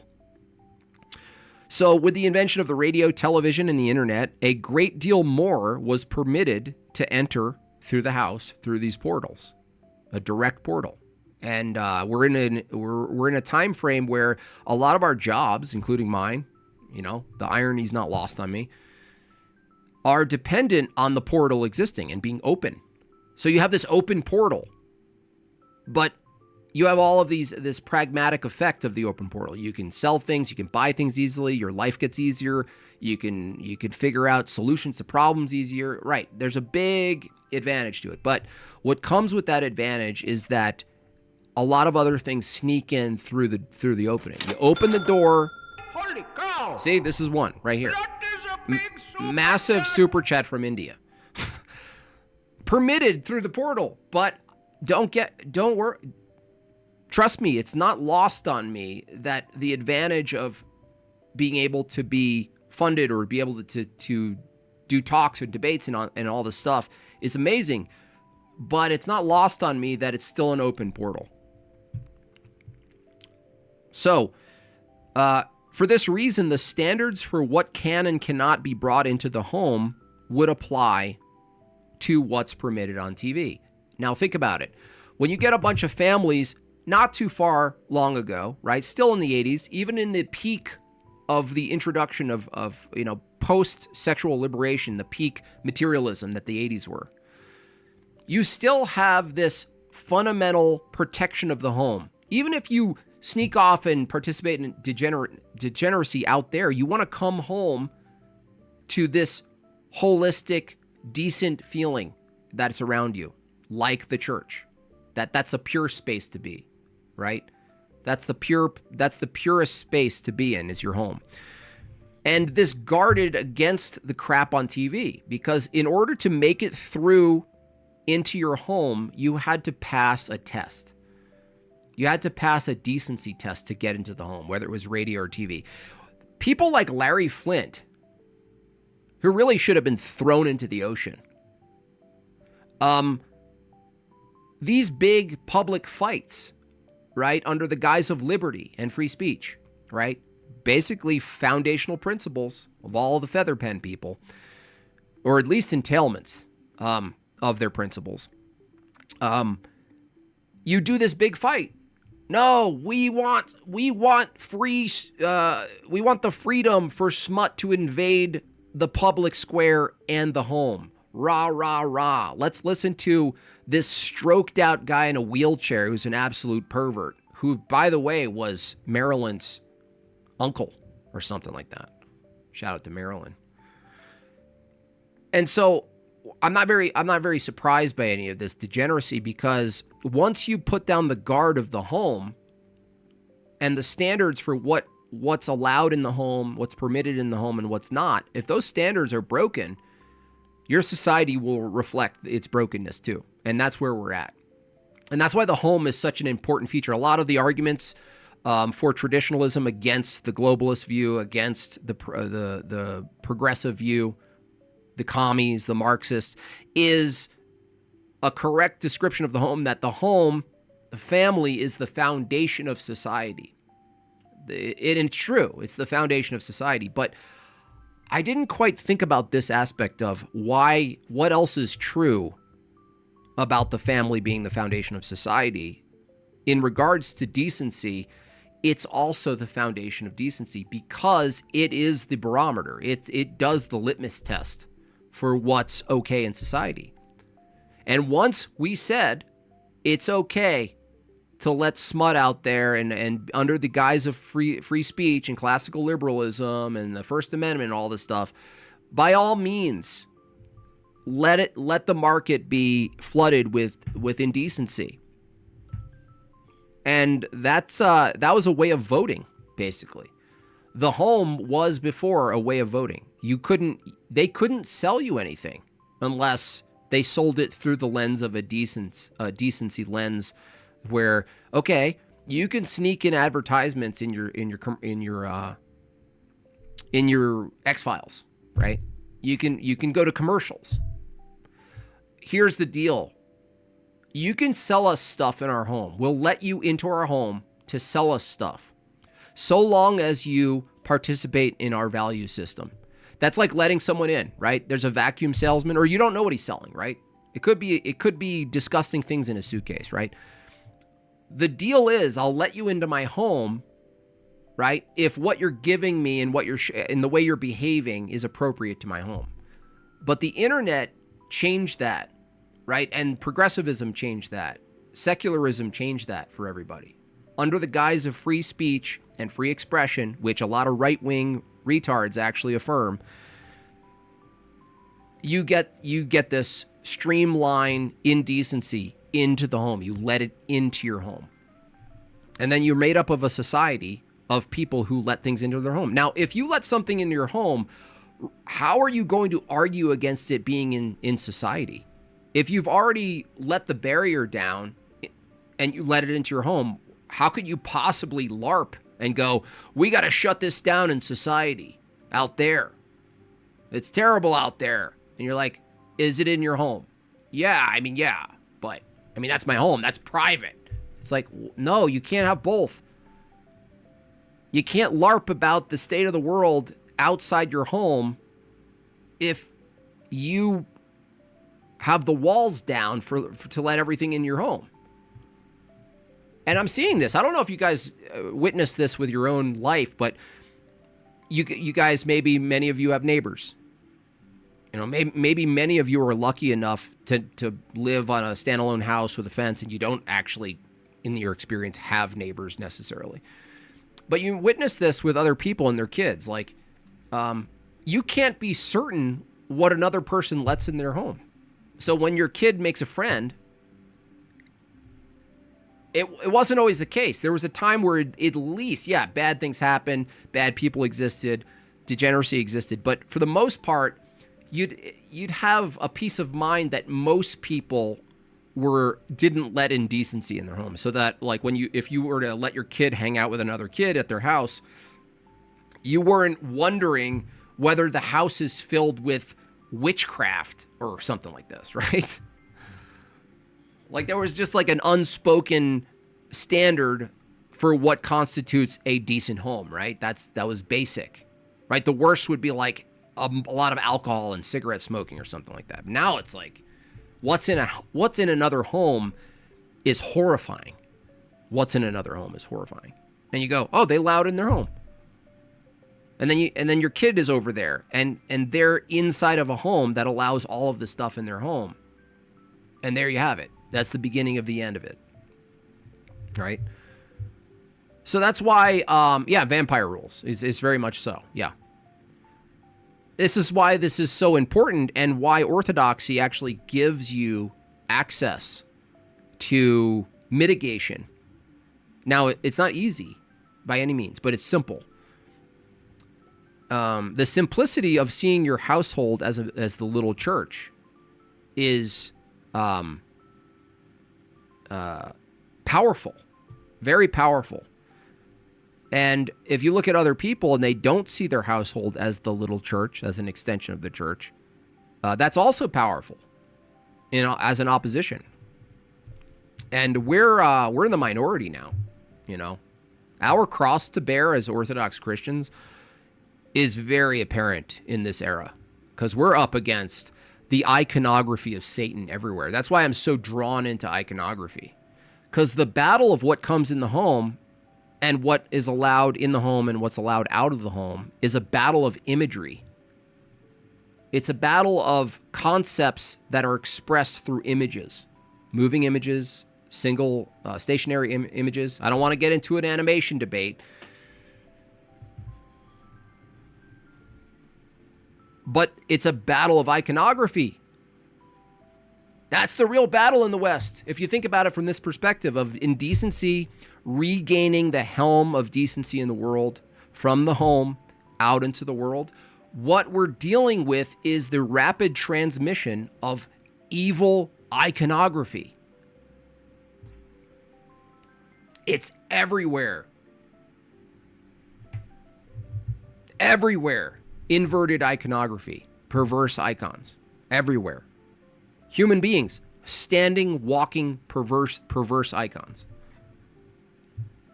Our PFP photos, a type of image that's conveyed everywhere. Movies, a collection of images moving. It's a battle of iconography.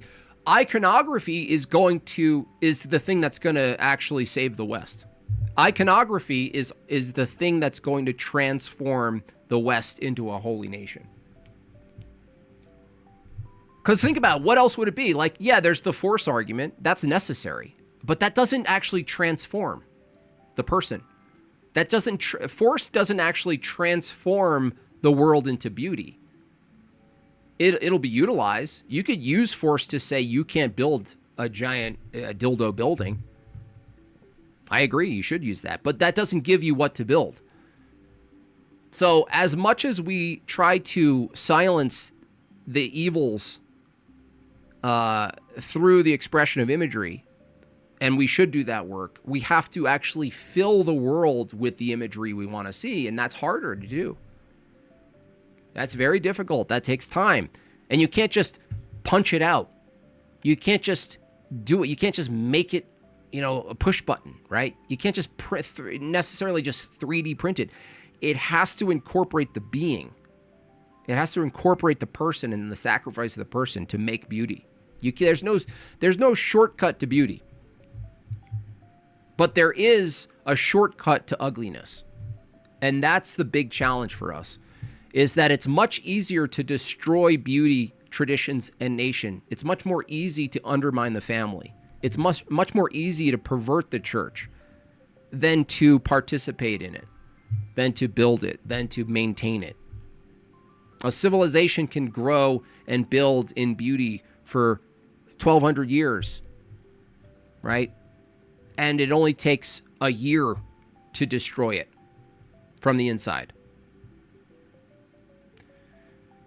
So it's a war of imagery. It's a war of iconography. Satan's iconography is mass produced. You can use AI for Satan's iconography. You can't do that with Christianity. You can use the state. The Satan uses the state. Well, we can do that.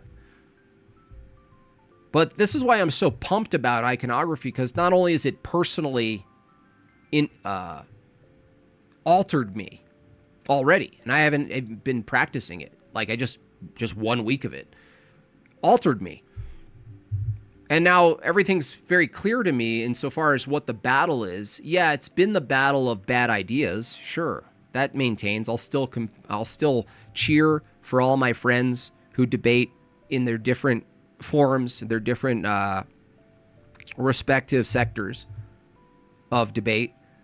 I'll still debate against evolution and terrible ideas, but the actions are very clear to me, and it takes forever. Like, think about it like this. A well-studied master iconographer it could take 20 years for them to do one parish. Talk about building the cathedral that you might not see in your lifetime. It takes no time for someone to make 45 minutes of pure devil's iconography. So the proliferation ratio, just know, don't get discouraged. Just know that you're swimming upstream constantly. Your entire life as a Christian at this point in the West is upstream. So don't complain that it's not fair. Just accept that it's not fair. Don't complain that they're dominating. Just expect them to be in greater volume than you. Right?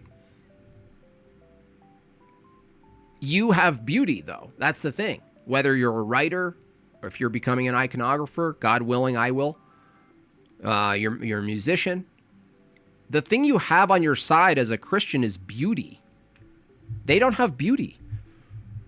The beauty, the non-beautiful things are, there's a lot of it, but it dies away. It can't last. It doesn't last. You know what I mean? It's like bacteria in the sun. Yeah, it'll cover the table in the right conditions, but the sun comes out. Sun always comes out. The disinfectant for the devil's iconography is not just the force of putting it away through policy, which I'm totally about, but it's also the introduction of the sunlight itself, which is the beauty part. And it's beauty that that pulls them out of the ugliness. It's beauty. It's an act of beauty. It's an image of beauty. It's a story of beauty. That's what jars people out of the dark, icky, brutalist state that they're in. You know, the architecture of their mind is brutalist, wet, dark cement. And you'd be surprised how much you can jar people out of their current experience of nihilism, darkness, with just a bit of light, just a tiny bit. And that's kind of what's in favor now. Like, there's a lot of warfare, actual warfare with death. There's a lot of political warfare. There's a lot of debating. There's a lot of quarreling, you know. And a lot of people are getting tiresome. So it's like, well, okay, you can get tired of it. You can have fatigue, okay? Everyone gets fatigue. But the thing is, I've never been so clear on at least my personal task insofar as what to do about it.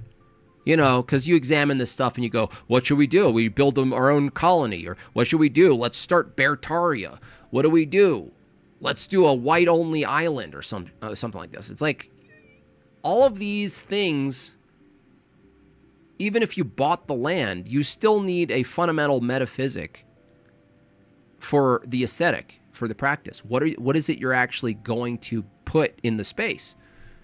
If you consecrate a space that was perverse, you still need to know what to build and what it's reflective of. And once you have orthodoxy, what's beautiful about orthodoxy, and this is true for parish locations, wherever you are, if there's an Orthodox parish, you know what you're getting.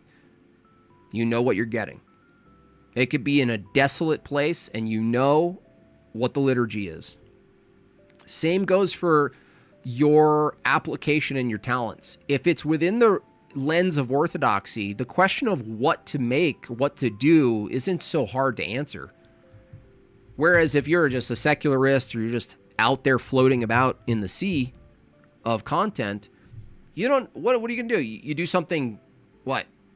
Relevant? You do something that's popping at the time, right? You do something that's a hot topic and then it's over.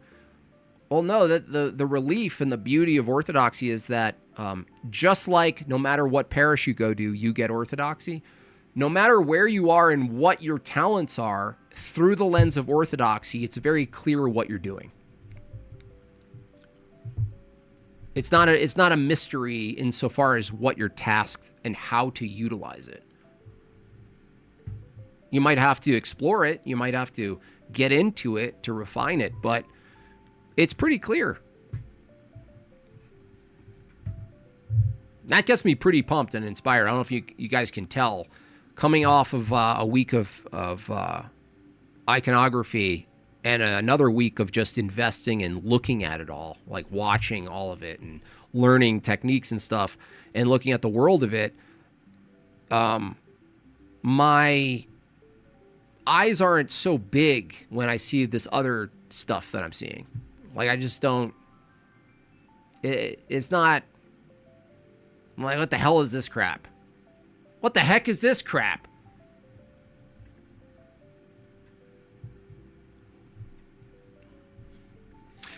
How do I make beautiful non-orthodox music? Well, I think the trick to that would be the same way Lord of the Rings is a beautiful masterpiece, but it doesn't explicitly. So I think that's you have to use at least with lyrics, things that are on the nose, unless it's actual Orthodox chants. If it's on the nose, it's going to be that's how you get like the sort of Protestant flavor of things. And so I would say symbolism, and structure. You know, something about Orthodoxy is that it has beautiful chronology, beginning, middle, and end to it. It has structures and rules to it. So here, I'll say it like this. Pablo, perhaps when you make music next, give yourself constraints.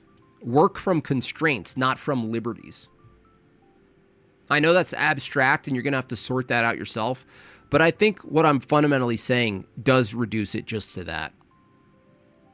Is that if you work with the constraints, that's what's so liberating for me, ironically. I'm free from myself, because in iconography, there's rules. I love it. I love rules. I love that there's a guarded way to do something. I love that my hand is an instrument for something that's not about me. So if there's that for music, I think constraint is basically where you're looking. What are the constraints? What are the rules? What can't you do? So, I mean, the beauty comes from the rules in musical structure. I think for me, beautiful music has the amount of dissonance that you incorporate is matched or remedied by the consonants that it's resolved. So I think any music that's resolved is going to be beautiful.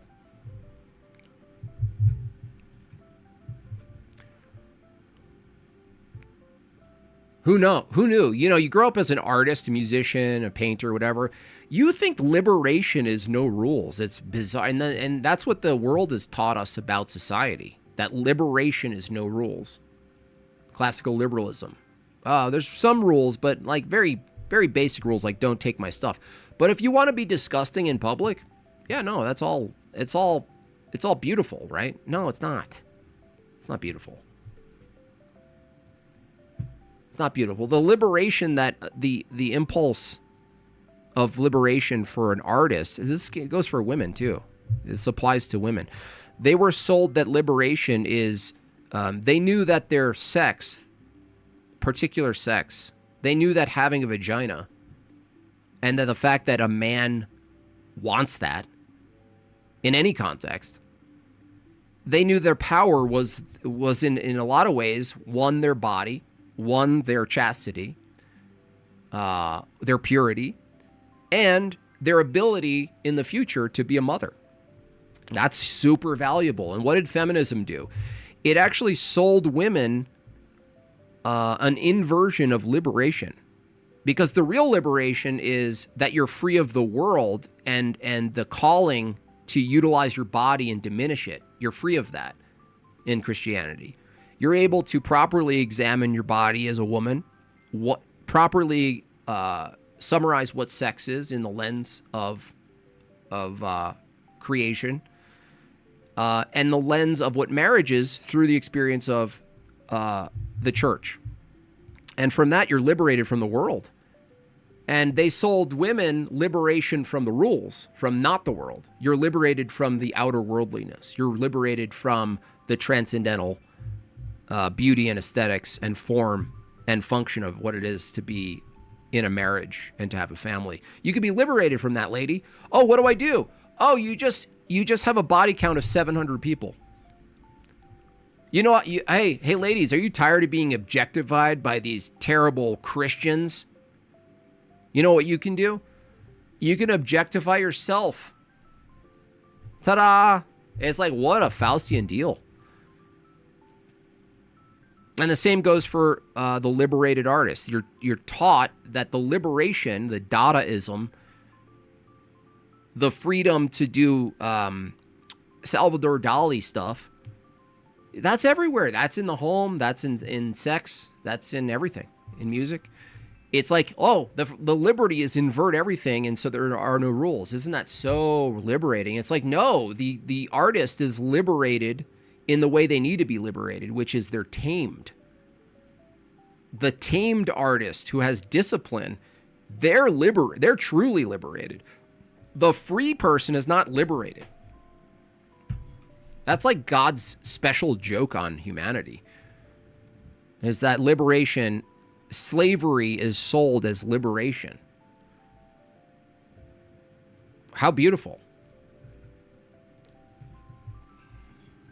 I came to Holy Orthodoxy partially because of the structure and restraint. Yeah, it's just amazing. The restraint, it's built into the system. It's built into the human experience. How do you know if you're using your gifts properly? You would talk to your priest and your spiritual father, and through the lens of the church, first of all, you acknowledge your gifts are given by God, and the church was a gift from Christ through which we participate with God. And so that's how you would approach it. You'd say, what are my gifts? And then you'd approach it from, how do I utilize my gifts as an instrument through the lens of orthodoxy? That's how you do it. You don't do it autonomously. You stand outside of the church and you go, I have gifts. How do I descriptively match my gift and what I'm using to even an external view of the church? You actually have to bring your gifts into the church. And that's what I've only recently learned, by the way. Like, that sounds simple, like a no-brainer, but it actually took a bit. It actually took iconography for me to understand that. I kept my gifts outside. I was like, oh, I'm Orthodox, and it has an effect on me, and I participate, and it's beautiful and true. But I also have this other thing where I'm doing stuff. You know, I'm making songs and comics and all this other stuff, and that's what I do. That's made by Jim Bob. And then I was like, when it came time to, quote, sign the icon, the teacher is like, you don't sign just your name. You sign by the hand or through the hand. It's like, oh, through the hand, through the instrument. I'm an instrument. How liberating. And if you talk to other iconographers, Justin, we talk a lot offline, and he told me the experience he has in even being very new for him, 4 years into iconography or so. He has this wild experience of like being able to write something, to paint something so beautiful that he still can't comprehend. It can't be him. It can't fully just be him autonomously, like Justin the artist, Justin the personality made this thing. That's what's sort of kind of cringe. I mean, I have to keep my moniker because it's historical. But I think about Made by Jim Bob now, and I realize after iconography, even a basic introduction, I'm like, wow. I still had a very sort of self-contained, self-absorbed notion of creativity. Like, I want to share with the world what I can make, and I want them to know I made it, and then I'll get credit, and then they'll tap me on the shoulder and say I did a good job, and then I'll repeat it again. And it's like, ugh, what a hamster wheel that is. That's so deadened. That's so dead.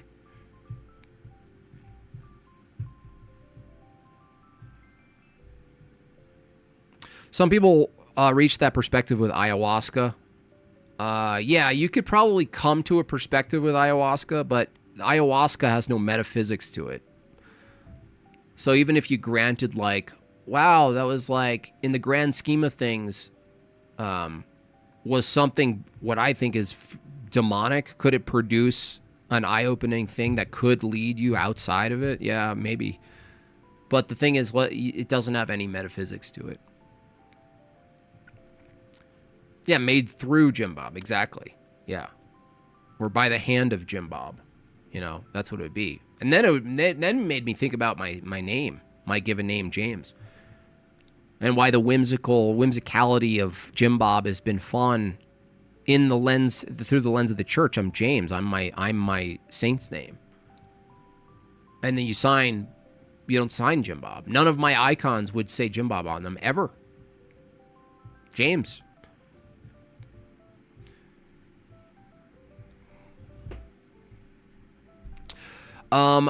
You sing a choir out of church, you play jazz. Play jazz? Jazz? I'm just kidding. We have a fun joke about jazz. Like, jazz is like the beginning of the end. Jazz is like the Pablo Picasso against classical music.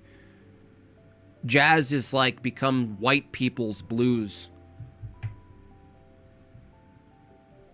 Look, you can play jazz. It's just like, keep it together.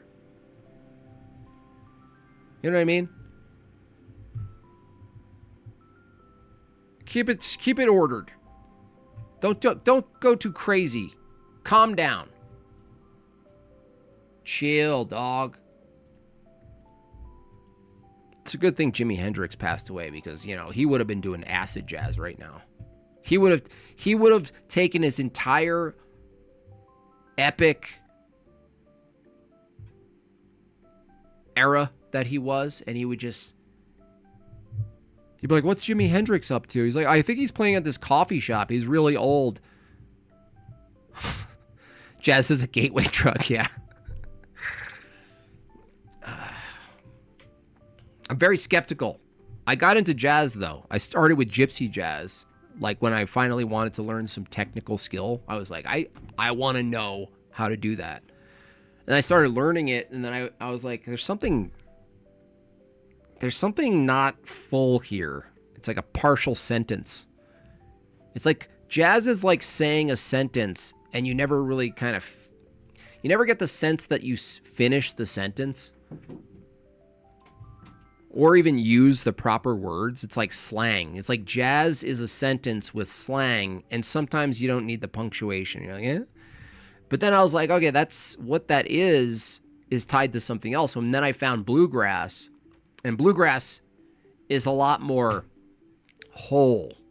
There's something more whole about it, as far as where it starts and where it ends. And the changes and the resolution is very clear resolution. Jazz is like, huh? It's like a question mark. Is it resolved? It's like you let a guest out of your house and they keep knocking back on the door, and you're like, I thought we were done. You just never get the sense that it's done. Like, they're just gonna barge right back in.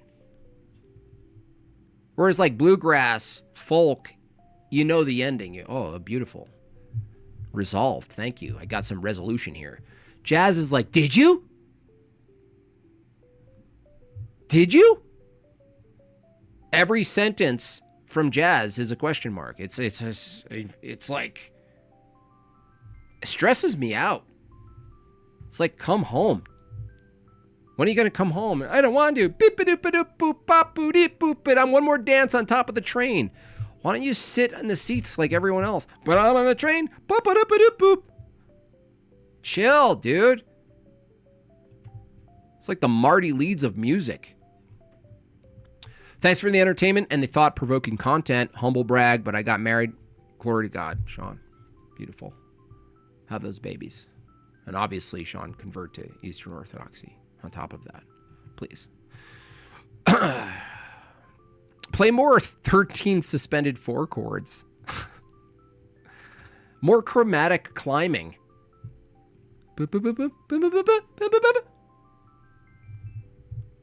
Hey, let's do some unnecessary modulation. Why? You know what the answer is? 'Cause we can. You know what it is? Jazz is because we can. And then like traditional music is like because this is what we do, because this is the correct thing. Jazz is like, no, but we can. And you're like, yeah, but you don't. Because there's a tradition we're holding to. And they're like, yeah, but could we? It's always a question, but can we? Okay, Burning Man. Okay. Huh? What if jazz is like, but what if jazz is the ecumenism of music? There are no rules to jazz, kid. Like there's always some black guy in some YouTube channel who's old with one of those dumb hats. And he's sitting back, he's like, that's the beauty of it, there ain't no rules. You're like, is that a good thing? Look at your culture. Like, you guys really don't need any more black people saying we don't need rules, please. That's not helping.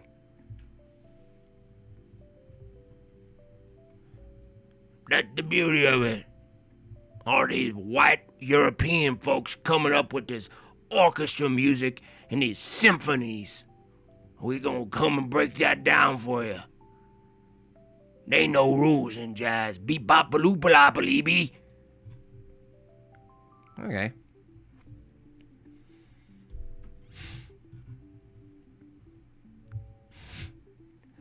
The rule is no rules, you heard? They all look demonic, too. I mean, not all black people. I'm not saying that. The jazz people, if you look at interviews, they're all so broken. And the ones who have it together are white people for some reason. They're all nerdy. They don't quite fit there, though, still. They don't belong there, but they're like, no, I've learned jazz, and I went to the School of Jazz Arts. But you look at the old footage of, like, Miles Davis. Dude looks like a legit demon.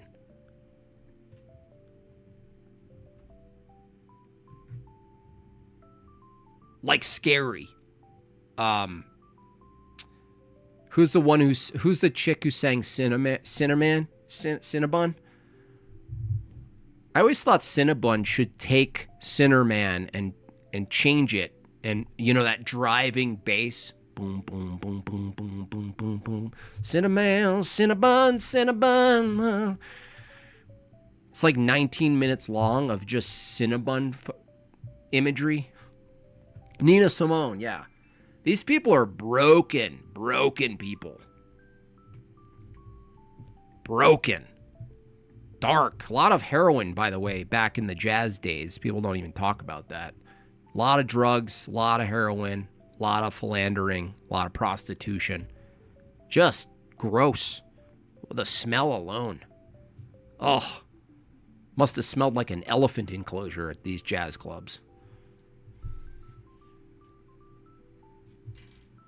There's Cinnamon right there. Cinnamon. Oh, Cinnamon.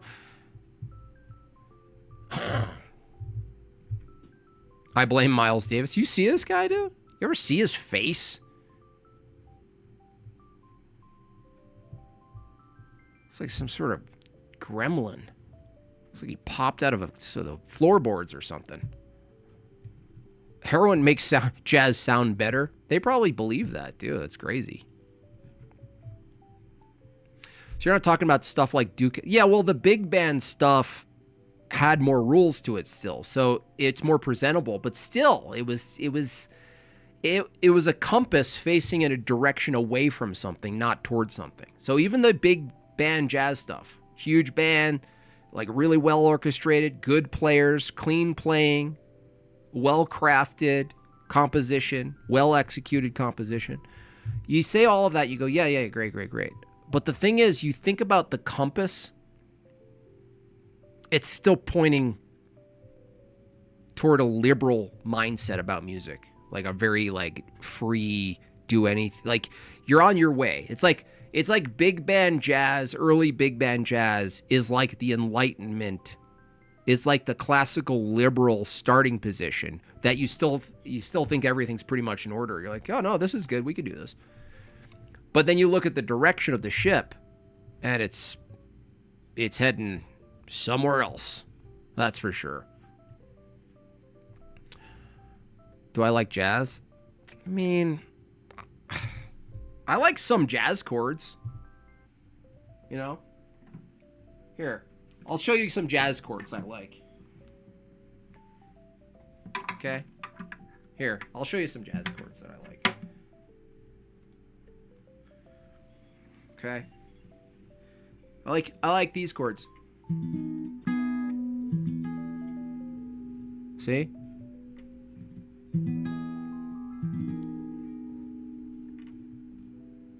See, that's a nice chord.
See, that's gentle, right?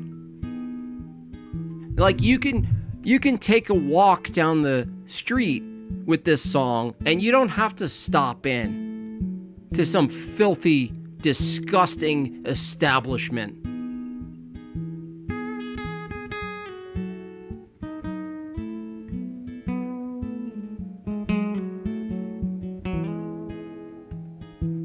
Right?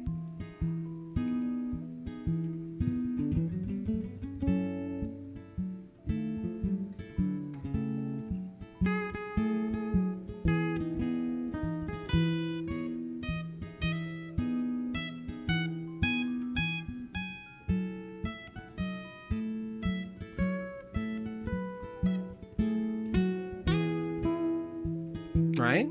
Slightly jazz.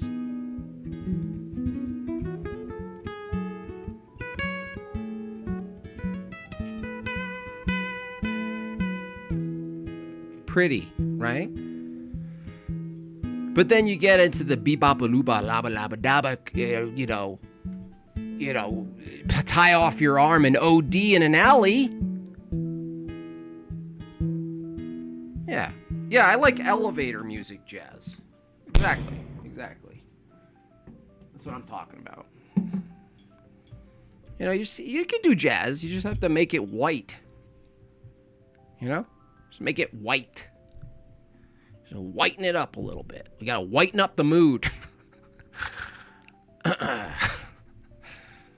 Heroin. Skibbity bop.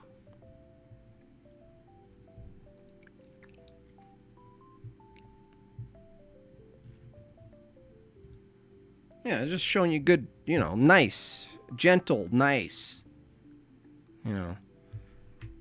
You see flowers and you see nice things and you see God's creation, That's fine. What is it? 1 p.m. Beep-a-da-boop-bop. Scooby-dee-bop. Yeah, jazz and hockey. Right. That's what I'm saying.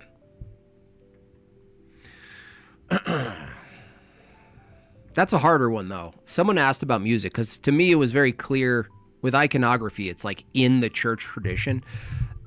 Music that's not liturgical, chanted, it's hard.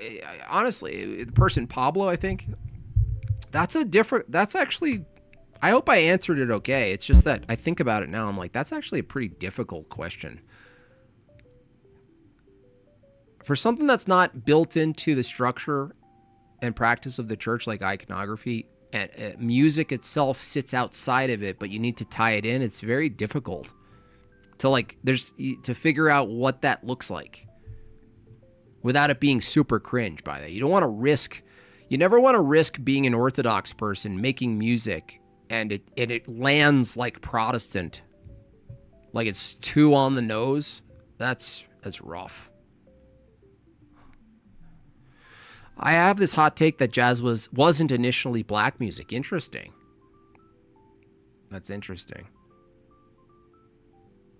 Elements of French Impressionism.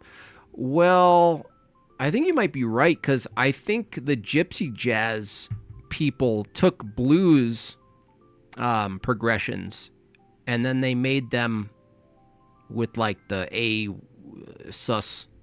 They made them sus. They made them sus chords, but they maintained the structure of the blues. And then people like Reinhardt, is that his name? Django Reinhardt? The two-finger guy? It seems like the gypsy jazz preceded the sort of blackified jazz. But that was off of the blues, though. So then you have this endless regress of okay, well, the blues historically, the way it looked. So if you said the jazz was originally not black, but jazz comes off of the blues, you now have to make a position about the blues, right?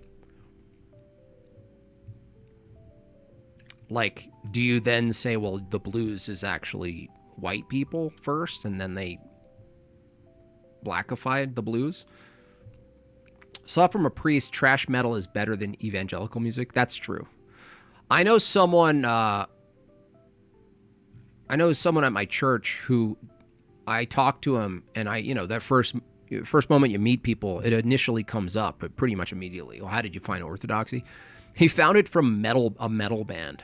I was like, wait, what? It's not online debooting? It's not diving into the church fathers? He was like, no, metal band. It was literally a metal band that I listened to, and I was like, what's that? What's that you say? Theotokos? What's that mean? And that was it. Isn't that wild? How the different language, the church can call us in different languages. I love that. Saxophone? I honestly, if I could play the saxophone, I would every stream. I would. I grew up, the instrument I got early on in the 5th grade was the trumpet, and I'm a bit mad that I quit, because being able to bust out the trumpet, even if it's muted, is pretty awesome. Just anywhere. Oh, he plays the trumpet out of nowhere. I'm so mad at myself. I blame my parents. Sometimes I sit around and I just figure out what could I blame my parents for, and what am I willing to take on.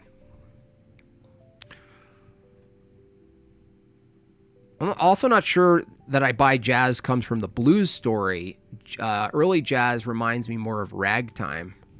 I guess we're talking about like, well, what's the progressions? Like, what are the themes and the motifs of the early stuff? It's hard to say. Because the structure, the underlying structure of music's always there. You know?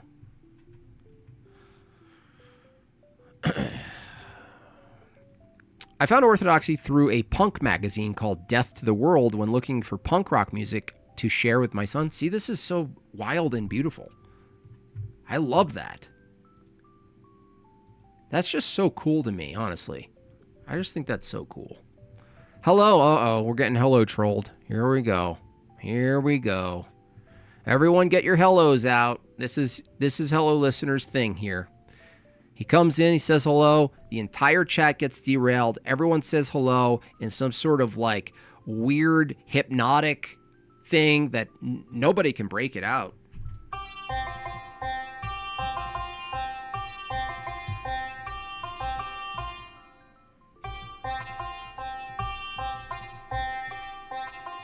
Hello, hello Tony. Thank you for stopping by. Taking over my chat with some 5-letter word. Hello.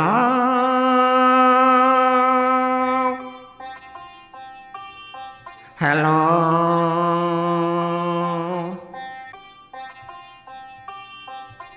Greetings, my fellow Tony. Thank you, sir, for taking over my chat. Hello. Hello. Hello. Hello. Hello. Hello. Hello. Hello.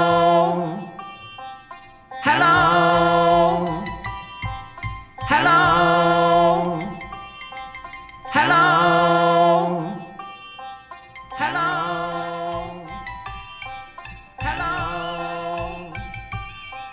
Hello.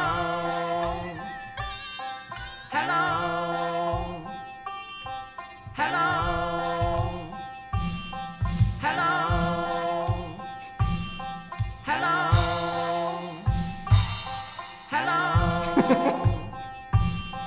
Hello. Hello. Hello.